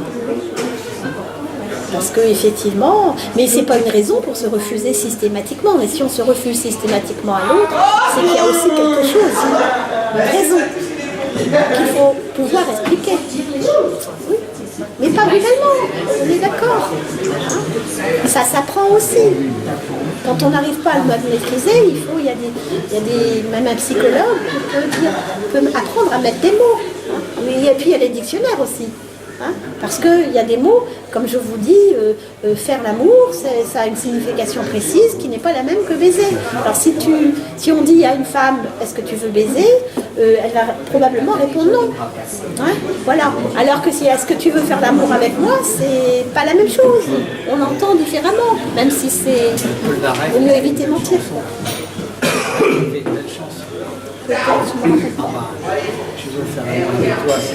Ah oui, oui c'est vrai. Oui, c'est vrai. Enfin, voilà. Donc, il est 8h passé. Donc, voilà, on a parlé de plein de choses, mais comme d'habitude, ça déborde. Alors, la prochaine fois, si vous voulez bien, donc on va parler du désir, justement. Hein, de façon à rentrer dans le sujet de la sexualité vraie. Mais tout ça, c'est de la sexualité. Hein.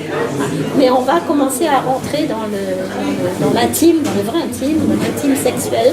Hein. Donc, on va parler de désir. Donc, rappelez-vous, s'il vous plaît, hein, de ce que j'ai dit à propos des 10 minutes et des 30 minutes. Hein, c'est important, parce qu'il y a un gros problème, effectivement, et je ne le dis pas pour vous hein, particulièrement, je dis pour beaucoup de personnes, et les hommes et les femmes, parce que les femmes ne savent pas non plus, qu'elles disent « ah bah je suis pas attirée », c'est pas ça, c'est parce qu'on n'aura pas laissé le temps. C'est très très très important. Vous avez dû dire un mot sur l'alcool. Oui, je l'ai dit tout à l'heure. Ah bon, c'était ça. Oui, je l'ai dit tout à l'heure dans les soirées arrosées. Hein, j'en ai reparlé après, puisqu'il y a une mode, effectivement, avec l'alcool et les drogues, hein, et des drogues opiacées ou autres, hein, ou le cannabis tout simplement, qu'on arrive à faire en particulier donc, dans les... Oui, excusez-moi, j'ai voilà. cru que vous vouliez parler de l'alcool à très faible dose. Ah ben l'alcool à très faible dose, il est euphorisant, effectivement, il est favorisant, mais on n'est pas obligé de... Voilà, le problème est qu'il faut encore, in medio salubertus, rester dans le premier verre est décontractant, hein, il est euphorisant, donc, mais par contre, il ne faut pas en boire trop 4. Hein, c'est le premier qui compte. Hein, et puis on peut mettre une demi-heure à boire une coupe de champagne. Hein, n'est pas obligé. Donc la demi-heure qu'il faut là. Mais on parlera de ça la prochaine fois. Voilà. Merci Voilà. Donc, alors quel jour voulez-vous ça? Parce que les vacances, oui, c'est mieux un mercredi pour ici. Donc, oui, mais ça va être. Donc, pendant les vacances, à mon avis, c'est pas possible. Alors, c'est là. Alors, je proposais, parce que c'est le 24 à Brest, donc soit avant, mais c'est encore les vacances, soit après, et on est le 2 ou le 3 mars. Alors, ou alors pendant les vacances de février, je pense que c'est pas une bonne idée. Parce qu'il y a plein de gens qui sont pas là. Peut-être mieux après les vacances. Oui. Donc c'est donc le 24 c'est à Brest, donc c'est la semaine d'après, c'est le 2 mars je crois. Qui a un calendrier? Qui a un calendrier? Est-ce que quelqu'un veut bien éteindre ce petit machin-là? Comment? Débrancher tout simplement. Ah aussi. Voilà. Je suis mal à l'aise. Alors, Les vacances, c'est le 5 au 20. oui c'est ça, donc le 22.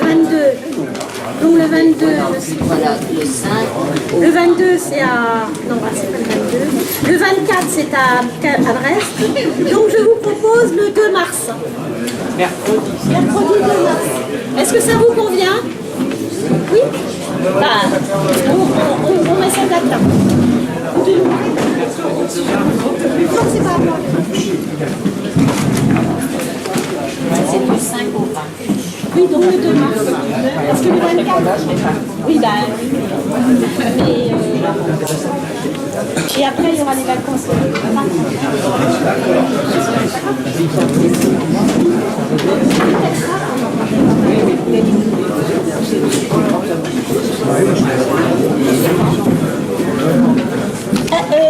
Est-ce que vous entendiez tous bien ou pas? On n'entend pas bien? On est un peu loin, on entend mal. Bah, c'est pour savoir, hein, je sais pas moi. Si vous faites pas de remarques, je peux pas deviner. Non, mais vous, non, bah, vous êtes prêts là. Au fond. Oui ou non? Moyen, je dirais moyen. Moyen? Parce que des fois on entend des bruits d'en bas. Mais Oui, c'est les bruits, je crois. On va essayer d'avoir un micro alors. Hein? Moi non, mais on va. Vous savez comment on procure un micro? Sinon, ils seront loin. Oh, il faut leur dire effectivement. Parce que je crois que c'est ça qu'on entend sur la vidéo aussi. Le bruit d'en bas. C'est possible parce que moi j'avais pas l'impression que les gens parlaient tellement.